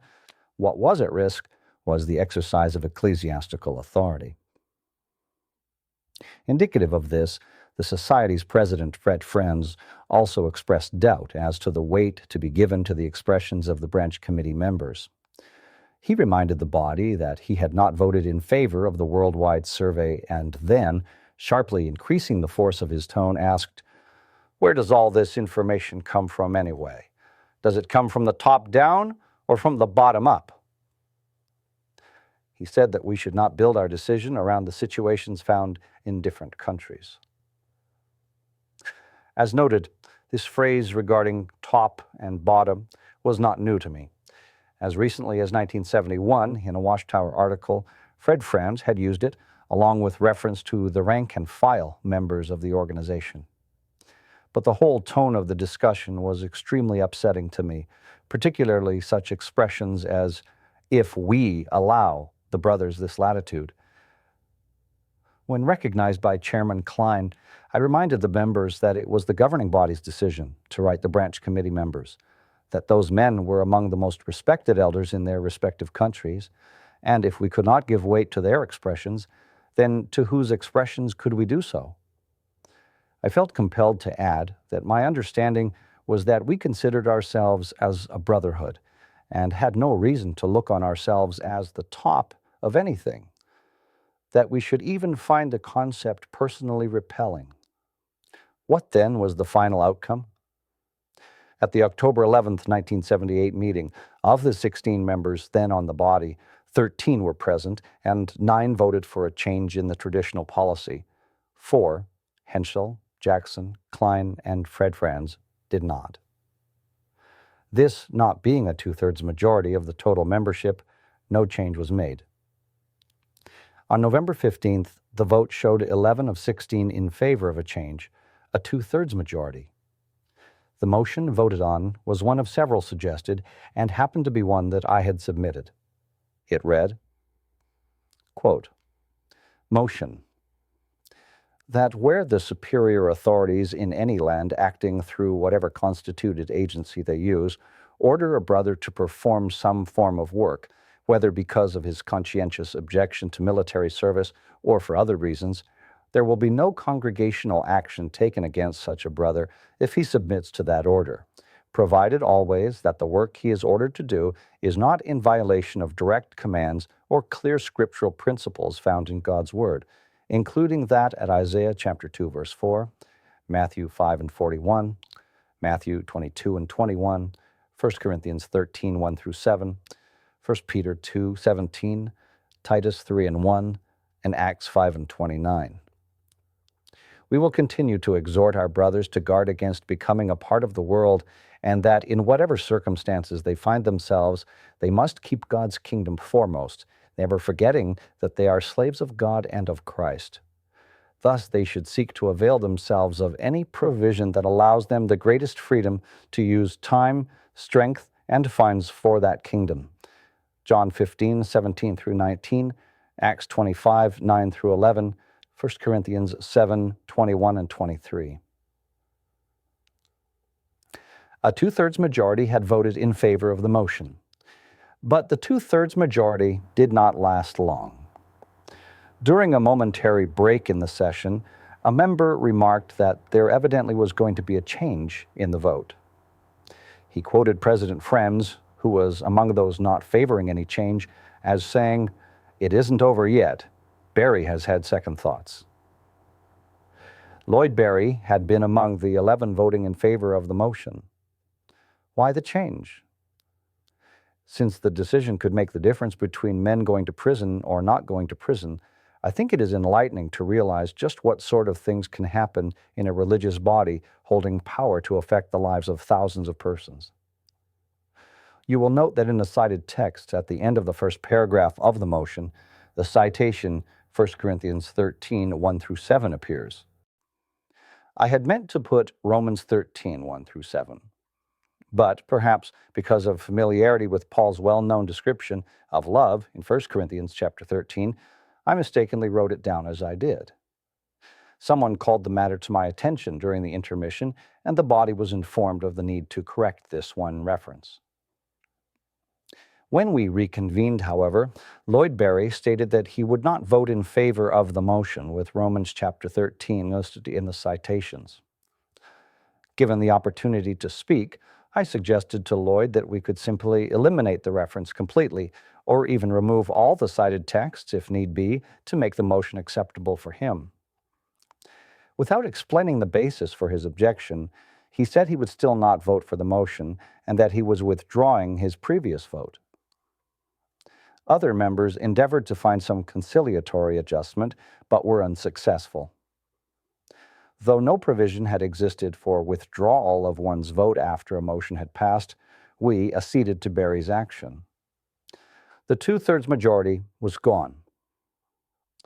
After further discussion, when another vote was taken, it read 9 in favor, 5 against, 1 abstention.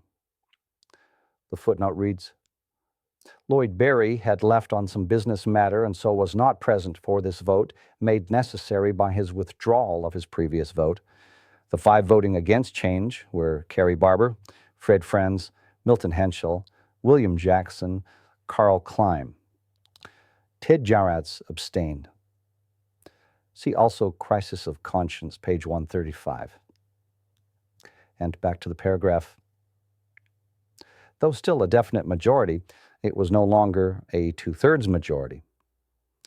Though only a minority of the governing body favored the continuance of the existing policy and the sanctions it applied toward any who accepted alternative service unless sentenced thereto, that policy remained in effect.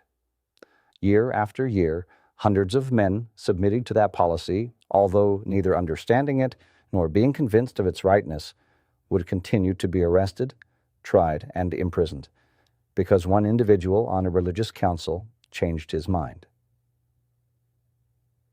Witness men could exercise their conscientious choice of accepting alternative service only at the cost of being cut off from the congregations of which they were a part, being viewed as unfaithful to God and Christ.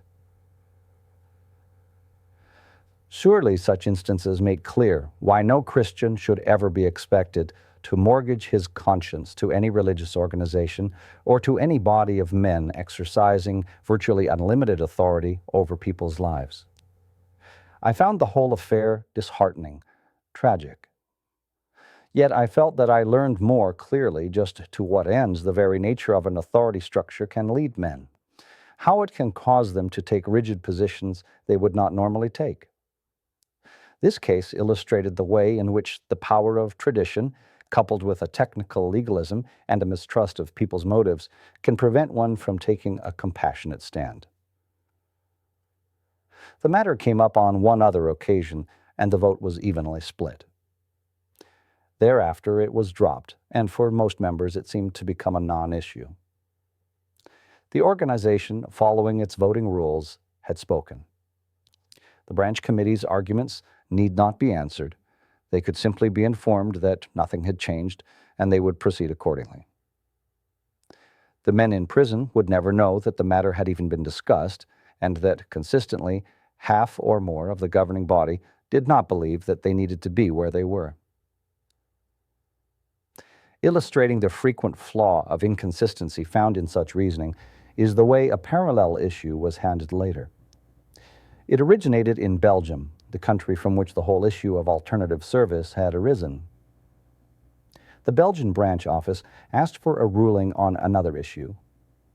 Belgian law provided for the selecting and assigning of certain persons, generally attorneys, to serve at voting locations during political elections to assure that the voting procedures were carried on properly.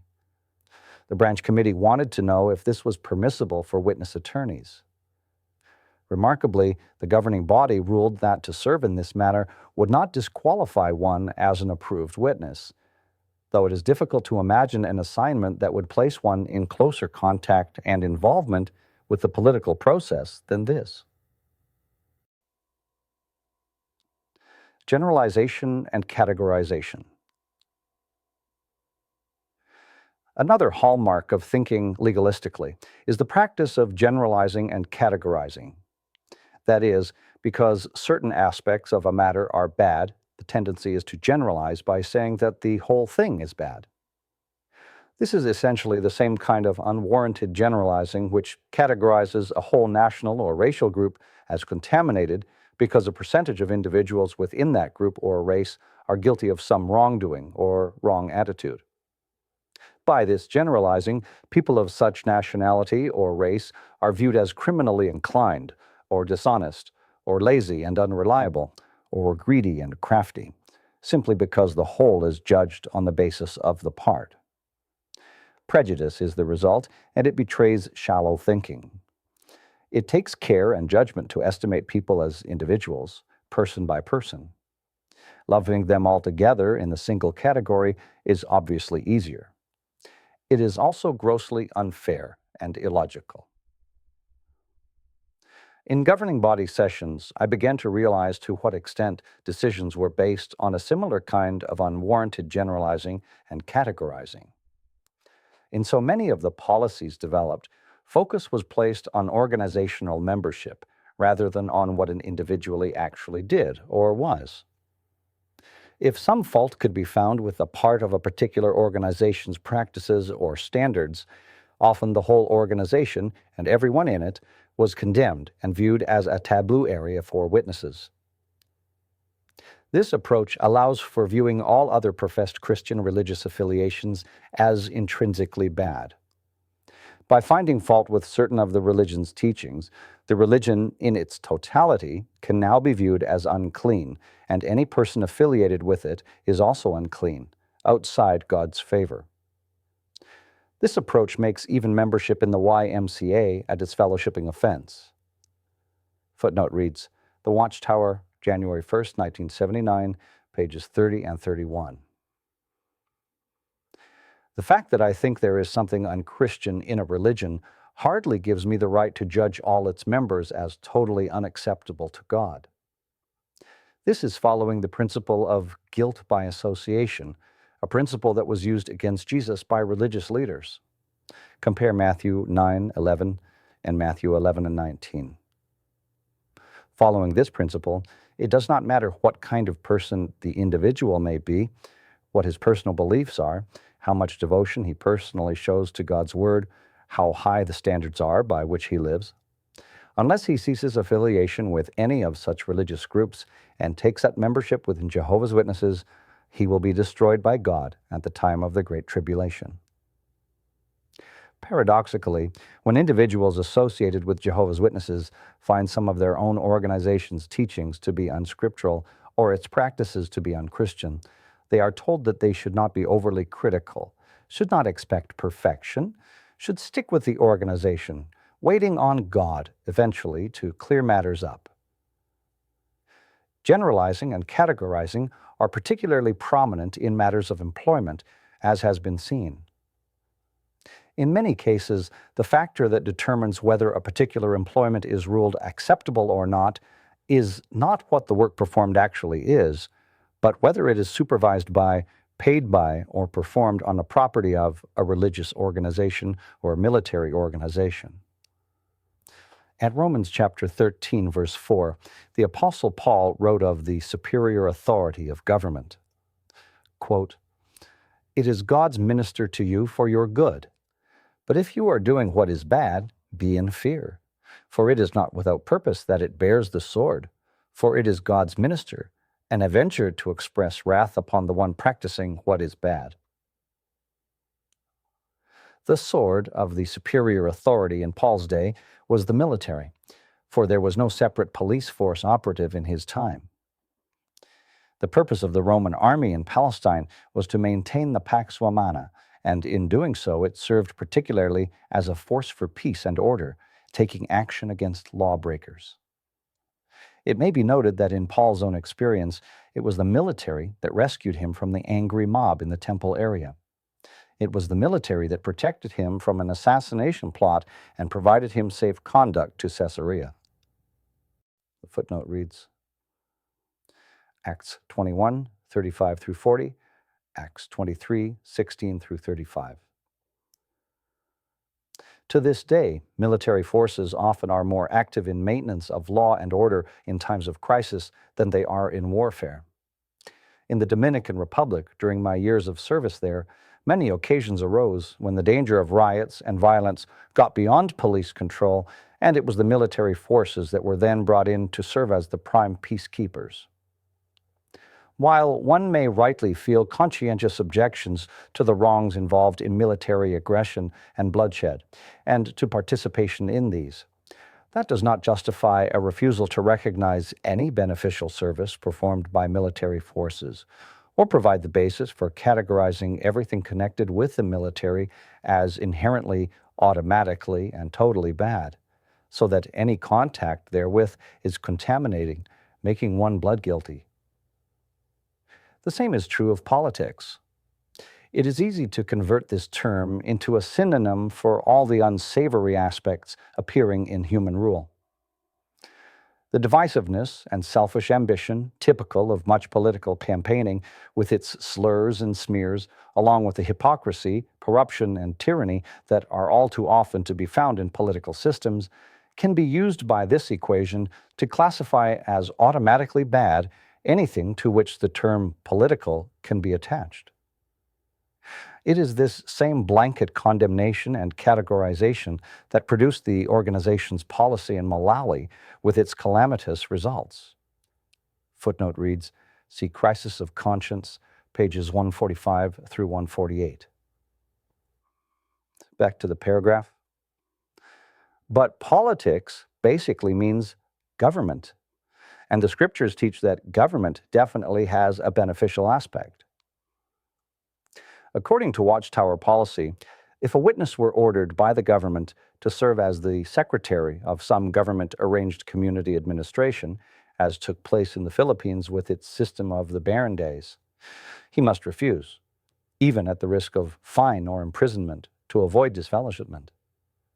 Footnote reads, this issue came up in the Philippines in 1973 when a number of governing body members, myself included, attended an assembly there during a tour of the Orient.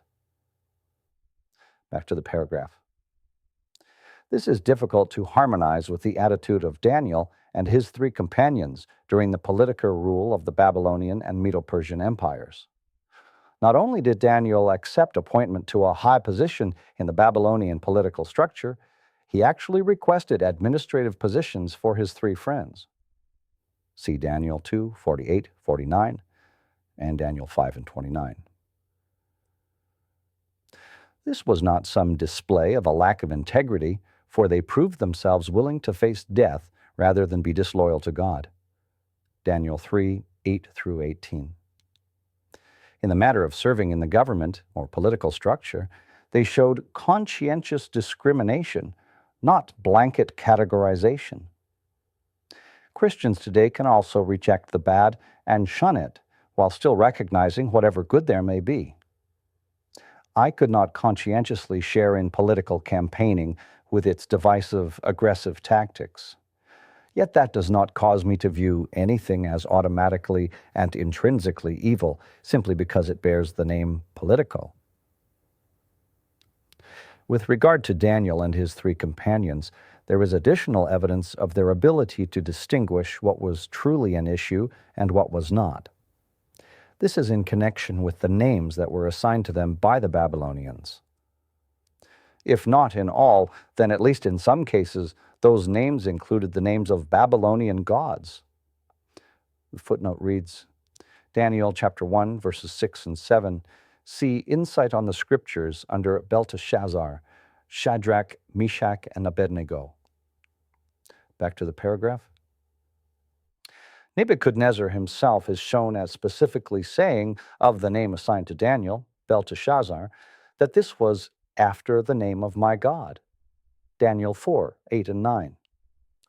Bel, corresponding to the Canaanite term Baal, was a chief Babylonian god.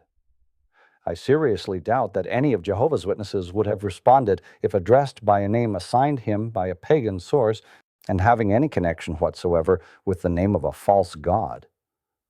Yet the accounts in the book of Daniel show that when addressed by these names, Daniel and his three companions did not refuse to reply. The footnote reads, Daniel 3:13 through 18, and Daniel 4 and 19. Back to the paragraph.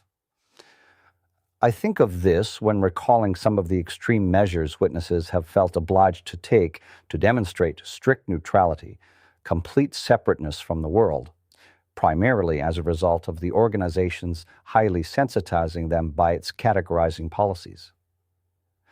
There is an inordinate concern for how things will appear, rather than what the reality is. In the modern state of Israel, witnesses who refused military service were imprisoned. They were issued military clothing to wear.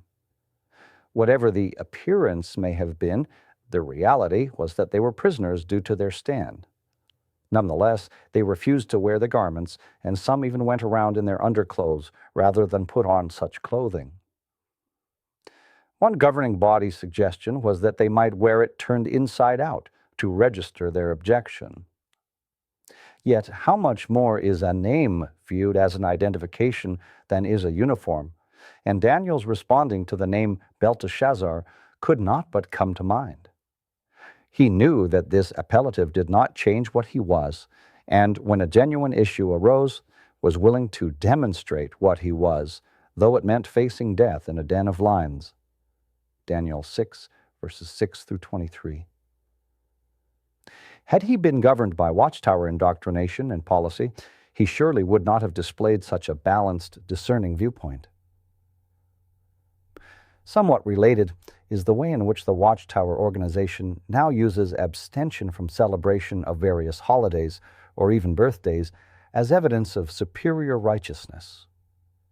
I still am not a celebrator of those holidays, yet I recognize that an exaggerated importance has been attached to them, with celebration or non-celebration being viewed as determining whether one is a practicer of pure worship or is worthy of disfellowshipment. Much is made of the pagan origin of various practices and items connected with some of the holidays. The footnote reads, see the Watchtower publication School and Jehovah's Witnesses, published in 1983, pages 18 through 20. Yet, realistically, any pagan significance these may once have had has long since disappeared. I remember in the 1970s giving a talk that discussed the need not to go overboard in these matters, pointing out, among other things, that the very days of the week, in English, involve the names of pagan objects of worship, the sun, the moon, and of the gods and goddesses Twi, Woden, Thor, Free, and Saturn. The same is true of many of the names of the months. Footnote reads, these include the use of the names of the two-faced god Janus, Februa, a pagan feast of purification, Mars, the god of war, and May, a Roman goddess. Back to the paragraph. Yet today we employ those names without the slightest thought of their pagan origin.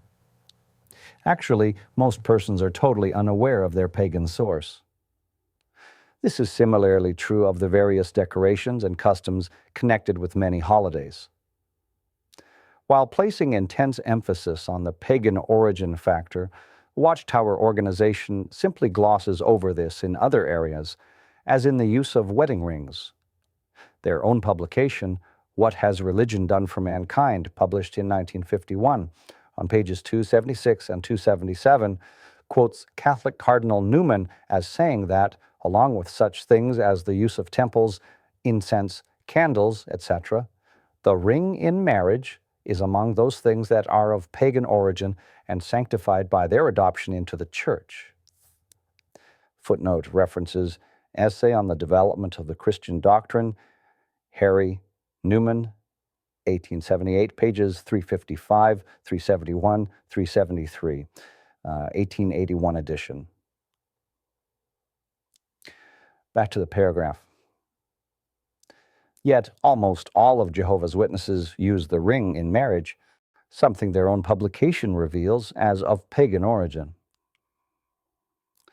I recall that when the Watchtower Society purchased a former motion picture theater in Queens, New York, for use as an assembly hall, The theater had an ancient Egyptian motif throughout. Over the marquee, the front of the building had large tiles depicting various Egyptian gods and goddesses, one even carrying the crux ansata. The inside contained other items, including lotus flowers having religious connotations in Egyptian beliefs. When the Watchtower renovated the building, all these items were left unchanged. After a few years, a friend of ours from the Dominican Republic attended a Gilead school graduation there as our guest. She was struck by the pagan symbolisms and expressed her upset feelings to me, saying that she would not have known what the meaning of these things was had she not read of them in the Watchtower's own publications. Footnote reads, see, for example, the book What Has Religion Done for Mankind, pages 106 to 119. Back to the paragraph. She could not harmonize the strong negative statements made in the publications with this apparent tolerance. I felt obliged to write to President Knorr, pointing out that my concern was primarily for her and others who might feel as she did. Knorr came down to my office and argued the matter, saying that the items were simply decorations, and that, for example, he didn't think persons looking at the lotuses would attribute a sexual connotation to them. He asked if I thought that we could not even make use of a Catholic translation because it might have a cross on its front. I told him that I myself was not hypersensitive about such things, but that I thought we had an obligation to be concerned if there is an adverse effect on others, that if we set forth a particular standard for others, then people have a right to expect us to live by it ourselves. Not long afterward, the tile depictions of gods and goddesses were painted over. The inside of the building remained essentially the same. More recently, the Watchtower purchased the large Bossert Hotel in Brooklyn. It has gargoyles ornamenting the outside. These, too, are viewed by the organization as inconsequential decorations, void of any serious significance.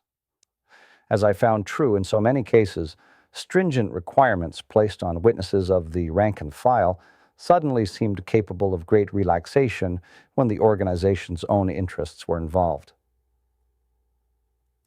Persons among the witnesses have been disfellowshipped for holding birthday celebrations. The core of the Watchtower argument seems to be based upon the principle of guilt by association, that because only Pharaoh and Herod are mentioned in Scripture as celebrating birthdays, and because these were wicked men, therefore the celebration of a birthday is necessarily wicked also. Footnote reads, see Reasoning from the Scriptures, 1985, pages 68 and 69, and School and Jehovah's Witnesses, pages 17 and 18. This is certainly a forced conclusion. If, as an illustration, the Scriptures had no reference to marriage feasts other than marriage feasts held by two pagans or non-Christians, perhaps even with some coincidental drunkenness or immorality occurring, would that make marriage feasts, something wrong, unfit for Christians? The Watchtower employs quotations about the absence of birthday celebrations by Jews or by professed Christians in early centuries. Is that really a substantial reason for taking a rigid stand? Did the Jews or the professed Christians in early centuries celebrate wedding anniversaries? Would the fact that they did not rule out our doing so today? Jehovah's Witnesses in many countries regularly do celebrate wedding anniversaries. The idea advanced that birthday celebrations are intrinsically an idolizing of the person is an unrealistic categorization. Couples who celebrate a wedding anniversary are not idolizing themselves nor idolizing their marriage. Like so many other things, it is the way in which things are done, the spirit shown, and this can vary widely. The footnote reads, one of my wife's sisters has a son, an only child, conceived fairly late in the marriage and born with a heart defect. The parents were warned that he might not live beyond the age of 2, but surgery performed when he reached that age corrected the problem. As the mother said, some people celebrate wedding anniversaries, but to my husband and me, The day that our son was born is more precious to our memory than even the day of our wedding. Back to the paragraph. Nowhere in the Scriptures is there any indication of God's disapproval of birthday celebrations per se. They are silent in that respect. It is a case of men presuming to know God's thinking and making judgments and rulings that God Himself has not made. In all this, I am not advocating any of these celebrations. I simply believe that, viewed calmly and factually, they are matters of minor significance, never warranting the sense of superior righteousness produced by witness abstention, and certainly never justifying the policy of disfellowshipment now in force. The mere fact of knowing that something is not condemned does not make it appealing. I myself am basically repelled by the shallowness and commercialism of many holidays. I have negative feelings about the practice of having a child make a wish while blowing out candles, as is done in this country, since that fosters a superstitious view, or bringing in such fictions as Santa Claus. Yet I believe that for me to attribute such grave seriousness to these matters, as though of life and death importance, and to judge others on that basis, would be to go beyond what Christian teaching authorizes. In its absolutist approach and categorizing practice, a paradox is found in that Watchtower organizational policy allows membership in labor unions. Yet the organization knows that labor unions are clearly a strong political force. It condemns participation in strikes as being a form of coercion by intimidation. It rules that anyone holding an official position in a union is not exemplary, hence could not be an elder or ministerial servant. It declares picketing to be unchristian, yet strangely says that if, on refusing picketing work, the witness is directed to do substitute work of cleaning the union hall or answering telephones there, this is up to his conscience, bringing to mind the alternative service issue. The footnote reads, "The suggested correspondence guidelines, after citing Ephesians 6:5-8, Colossians 3:22-24, and 1 Peter 2:18 and 19, says, labor unions do not agree with the counsel set out in these scriptures and do not act in harmony with it. Later it says, a united wage demand is a club, a threat to the employer of a severe economic blow if he does not do what is demanded. It is a means of obtaining something from an unwilling employer by intimidation. This same material discusses picketing and substitute work in place thereof. See also the Watchtower of February 15th, 1961, page 128. Back to the paragraph. Why is such service in substitution for picketing not viewed in the same way that work in substitution for military service has been? And why, with all these claimed unchristian aspects, does membership in the union not make the witness laborer unclean or tainted? How does the Watchtower Society get around the evident contradiction in policy? It does this by simply telling witnesses that they can look on union membership as a form of job insurance. Yet they could not look on membership in the YMCA and use of its exercise or swimming facilities as health insurance, or in the case of the Malawian witnesses, the holding of a party card as home insurance or even life insurance. Footnote reads, for the destruction of witness homes and loss of life in Malawi, see Crisis of Conscience, pages 112 to 116. It would seem likely that the organizational position on labor unions is due to their playing such a major role in the employment field. To take a stand consistent with their views regarding other objectionable organizations and require that all witnesses renounce union membership would undoubtedly create a major unemployment problem and severe economic difficulties for thousands of witnesses. The organization has no real arrangement for caring for its members in such circumstances, particularly in the industrialized nations.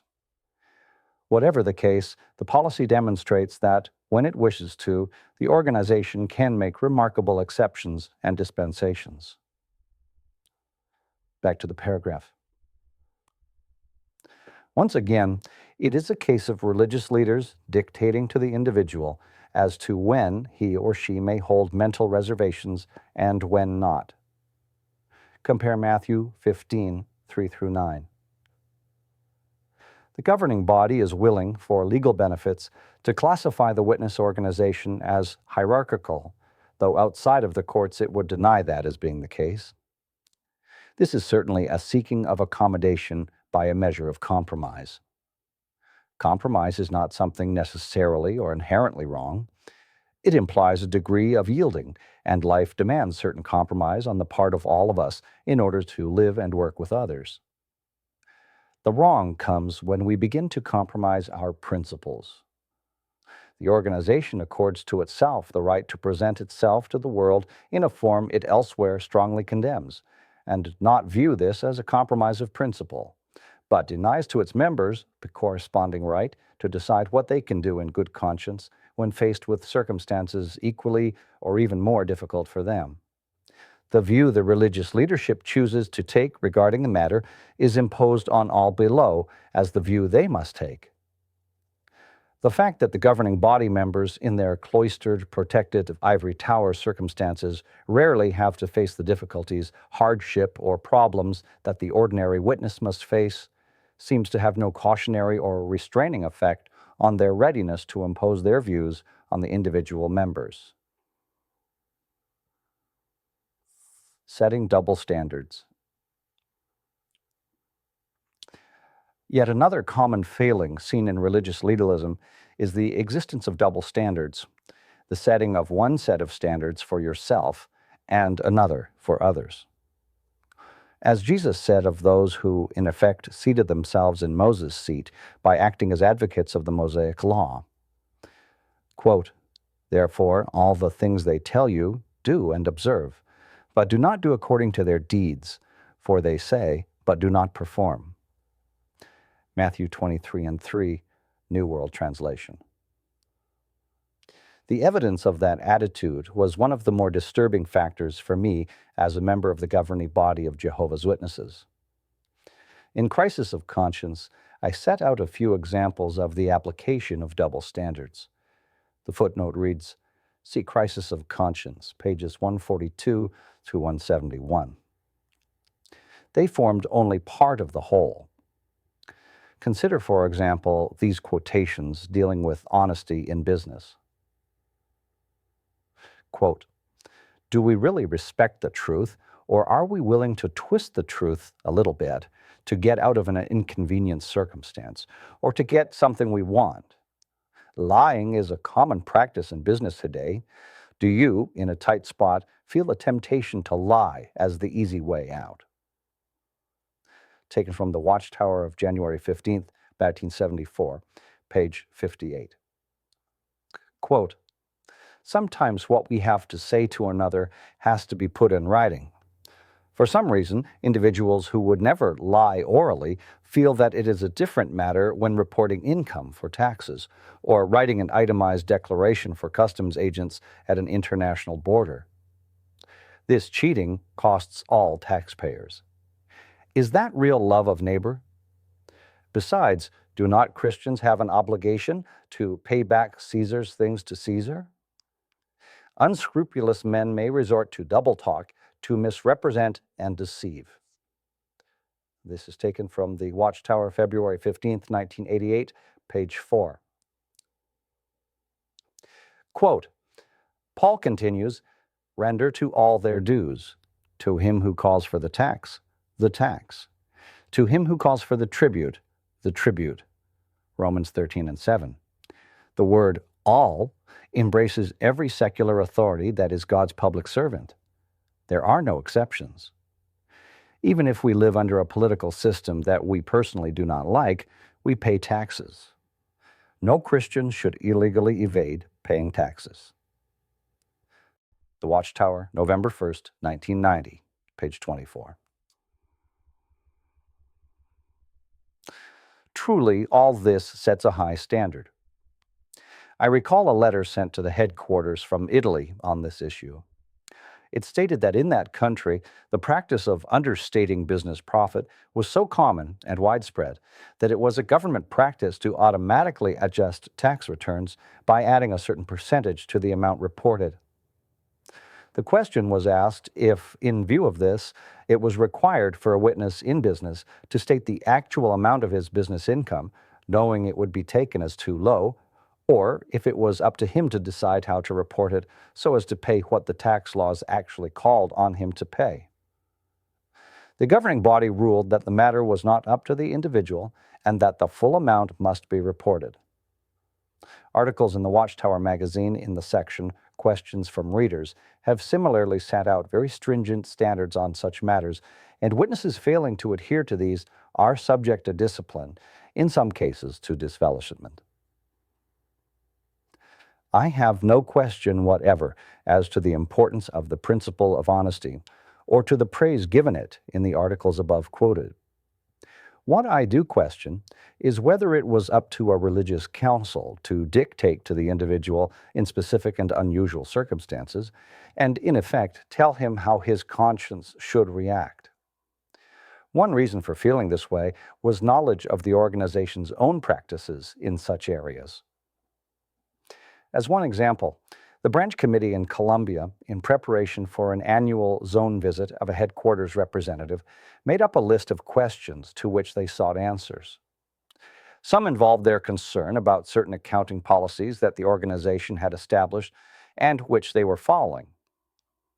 Thus, the sixth question on the list dealt with the branch's reporting of certain income to the government as donations, while showing it on their books for the society as investment returns. They felt disturbed about this, and this photocopy of their materials shows how they explained their feelings.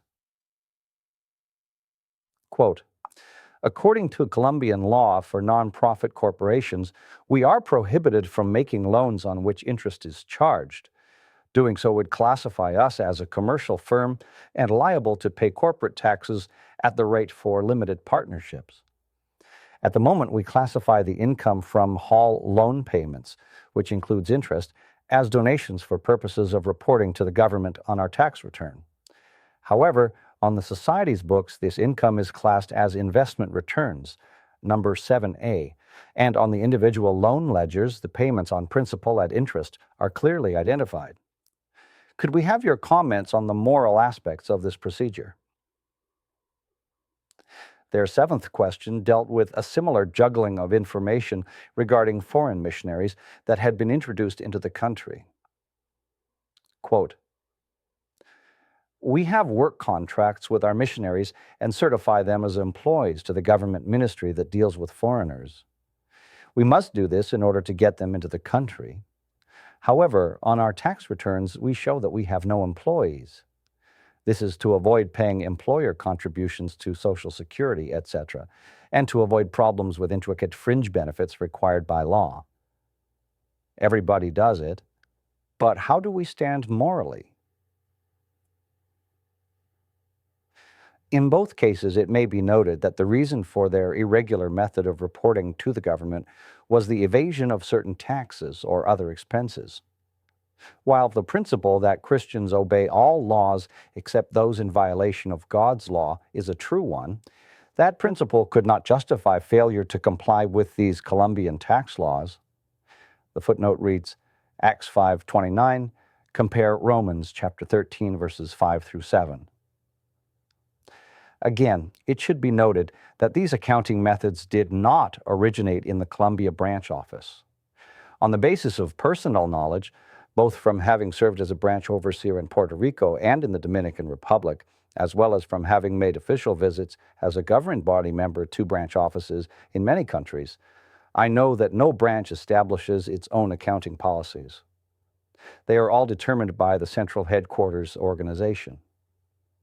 The branch in Colombia was simply conforming to Watchtower Society practices employed in other countries as well. They did not feel that they could deviate from such practices without first obtaining permission, as their questions show. But, as indicated by their expressions, the men at the branch felt conscientiously disturbed as to the morality of the practices, doubtless because of contrasting them with the published statements in the organization's Watchtower magazine. To my knowledge, the practices set out were not changed. The second item from Colombia, shown above, touches on another inconsistency. As is well known, many people from Mexico cross into the United States as illegal aliens, seeking work and improved living conditions. Social Security cards are obtained based generally on false information. Some of these persons thereafter have lived in the country for decades, lived responsible lives, raised families, bought or built homes, even developed businesses. Some of these later became witnesses, at times many years later. The organization's policy has permitted those wishing to be baptized as Jehovah's Witnesses to do so. But males among them were not permitted to serve in any responsible way, either in the conducting of meetings or as ministerial servants or elders. The footnote reads, see, for example, the Watchtower of March 15th, 1977, pages 191 and 192. Back to the paragraph. The view taken was that they are living a lie. They misrepresented themselves as if legally in the country and carried documents that were not genuine. To qualify for any responsibility, they must go to the authorities and seek to legalize their situation. Otherwise, the only other way to qualify would be to return to Mexico, which normally meant giving up their jobs or businesses, selling or otherwise disposing of their homes and property if they owned such.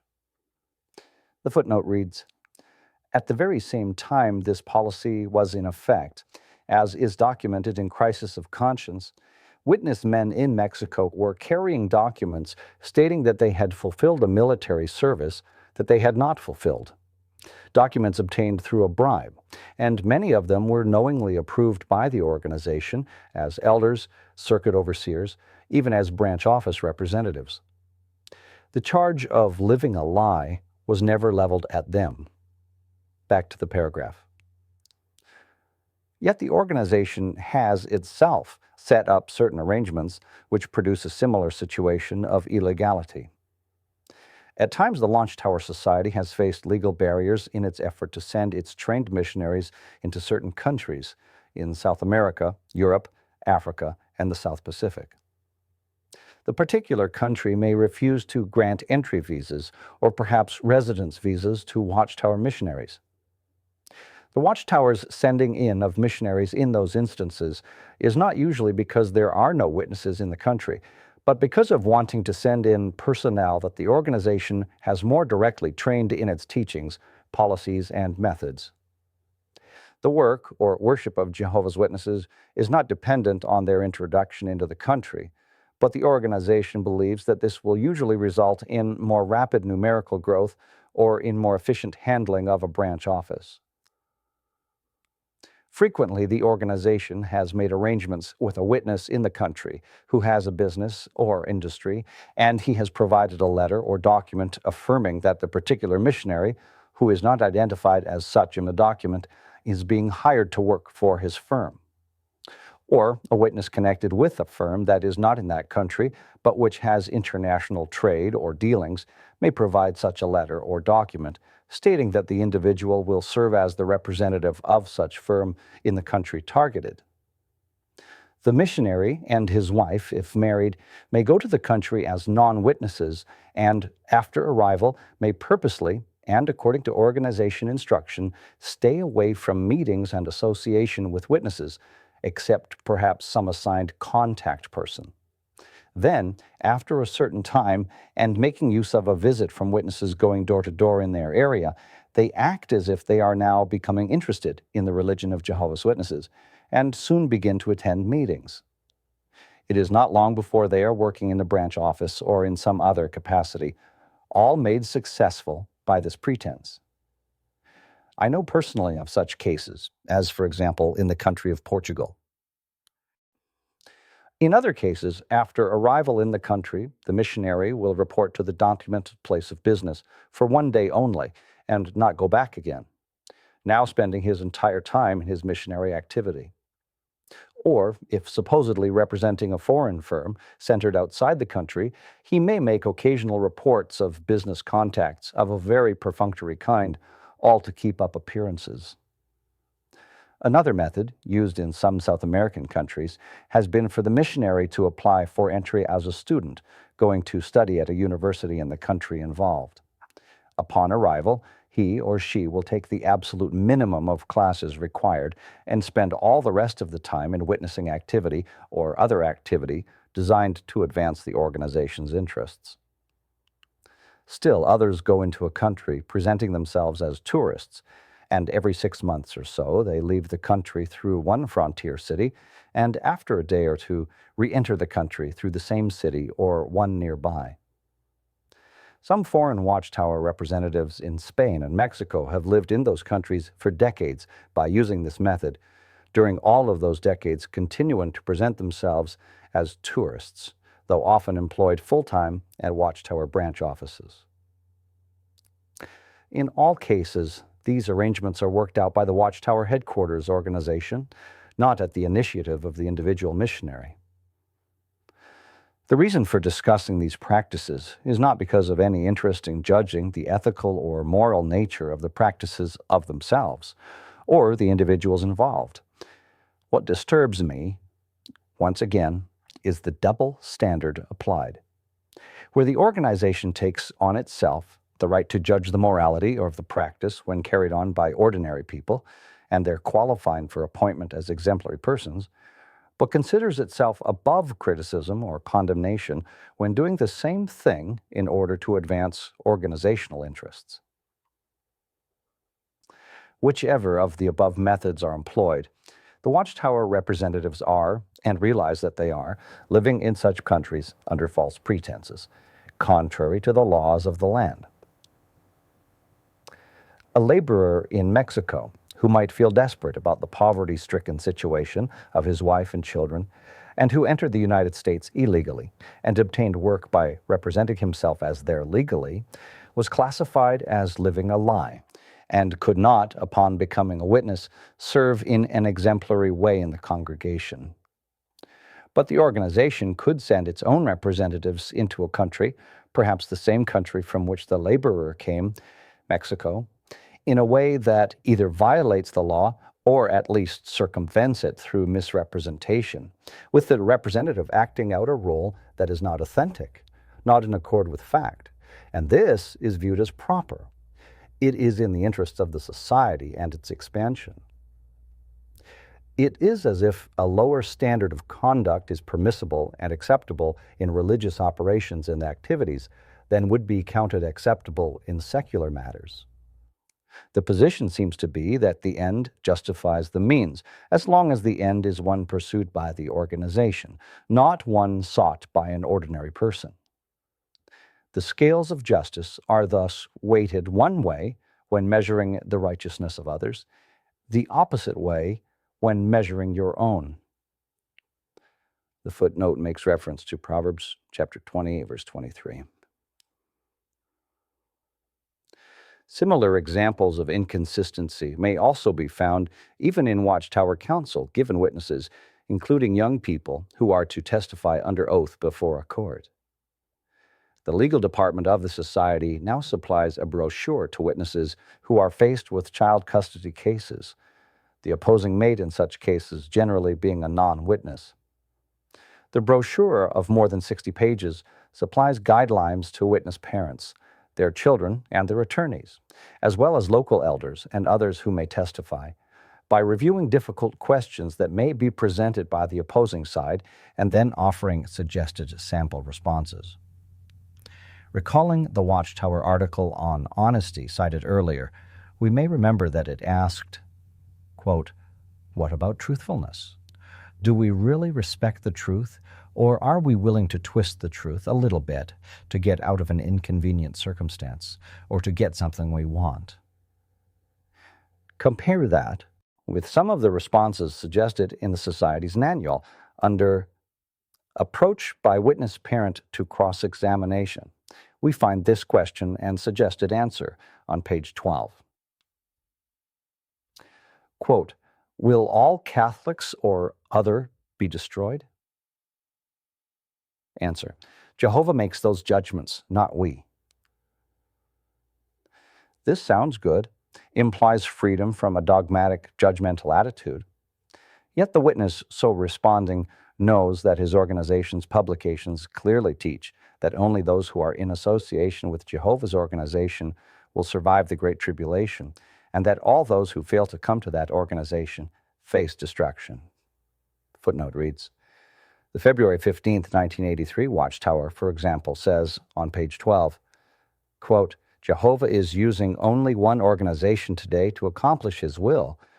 To receive everlasting life in the earthly paradise, we must identify that organization and serve God as part of it. The September 1st, 1989 Watchtower on page 19 says, quote, only Jehovah's Witnesses, those of the anointed remnant and the great crowd, as the united organization under the protection of the supreme organizer, have any scriptural hope of surviving the impending end of this doomed system dominated by Satan the devil. That to the paragraph. In all the above examples cited regarding business and financial practices, entry into foreign countries, or court testimony, there is no interest on my part to hold up any one method or practice discussed for condemnation. The issue is that of double standards. In our human imperfection, every one of us at some time fails by applying one standard for ourselves and another for others. It is to be hoped that we beg God's forgiveness and try not to repeat the wrong. We are all guilty at times of being inconsistent in our reasoning. Again, it is to be hoped that we try to learn from our mistakes, correct our thinking, exercise more care not to be dogmatic about our reasonings. I believe, however, that to promulgate worldwide organizational standards that are clearly unequal, maintain them for decades toward millions of people, while condemning any who do not observe them as unchristian wrongdoers, surely must carry a more serious accountability before God. I cannot believe that he who notes even the sparrow's fall does not take into consideration whatever unnecessary anxiety, despair, suffering, or loss such policies may cause. I cannot believe that he who overlooks as inconsequential the weakening effect on people's attitude toward his word that such unequal policies can have, the perverting and stifling effect that they can have on conscience, and the destructive effect they can have on Christian freedom.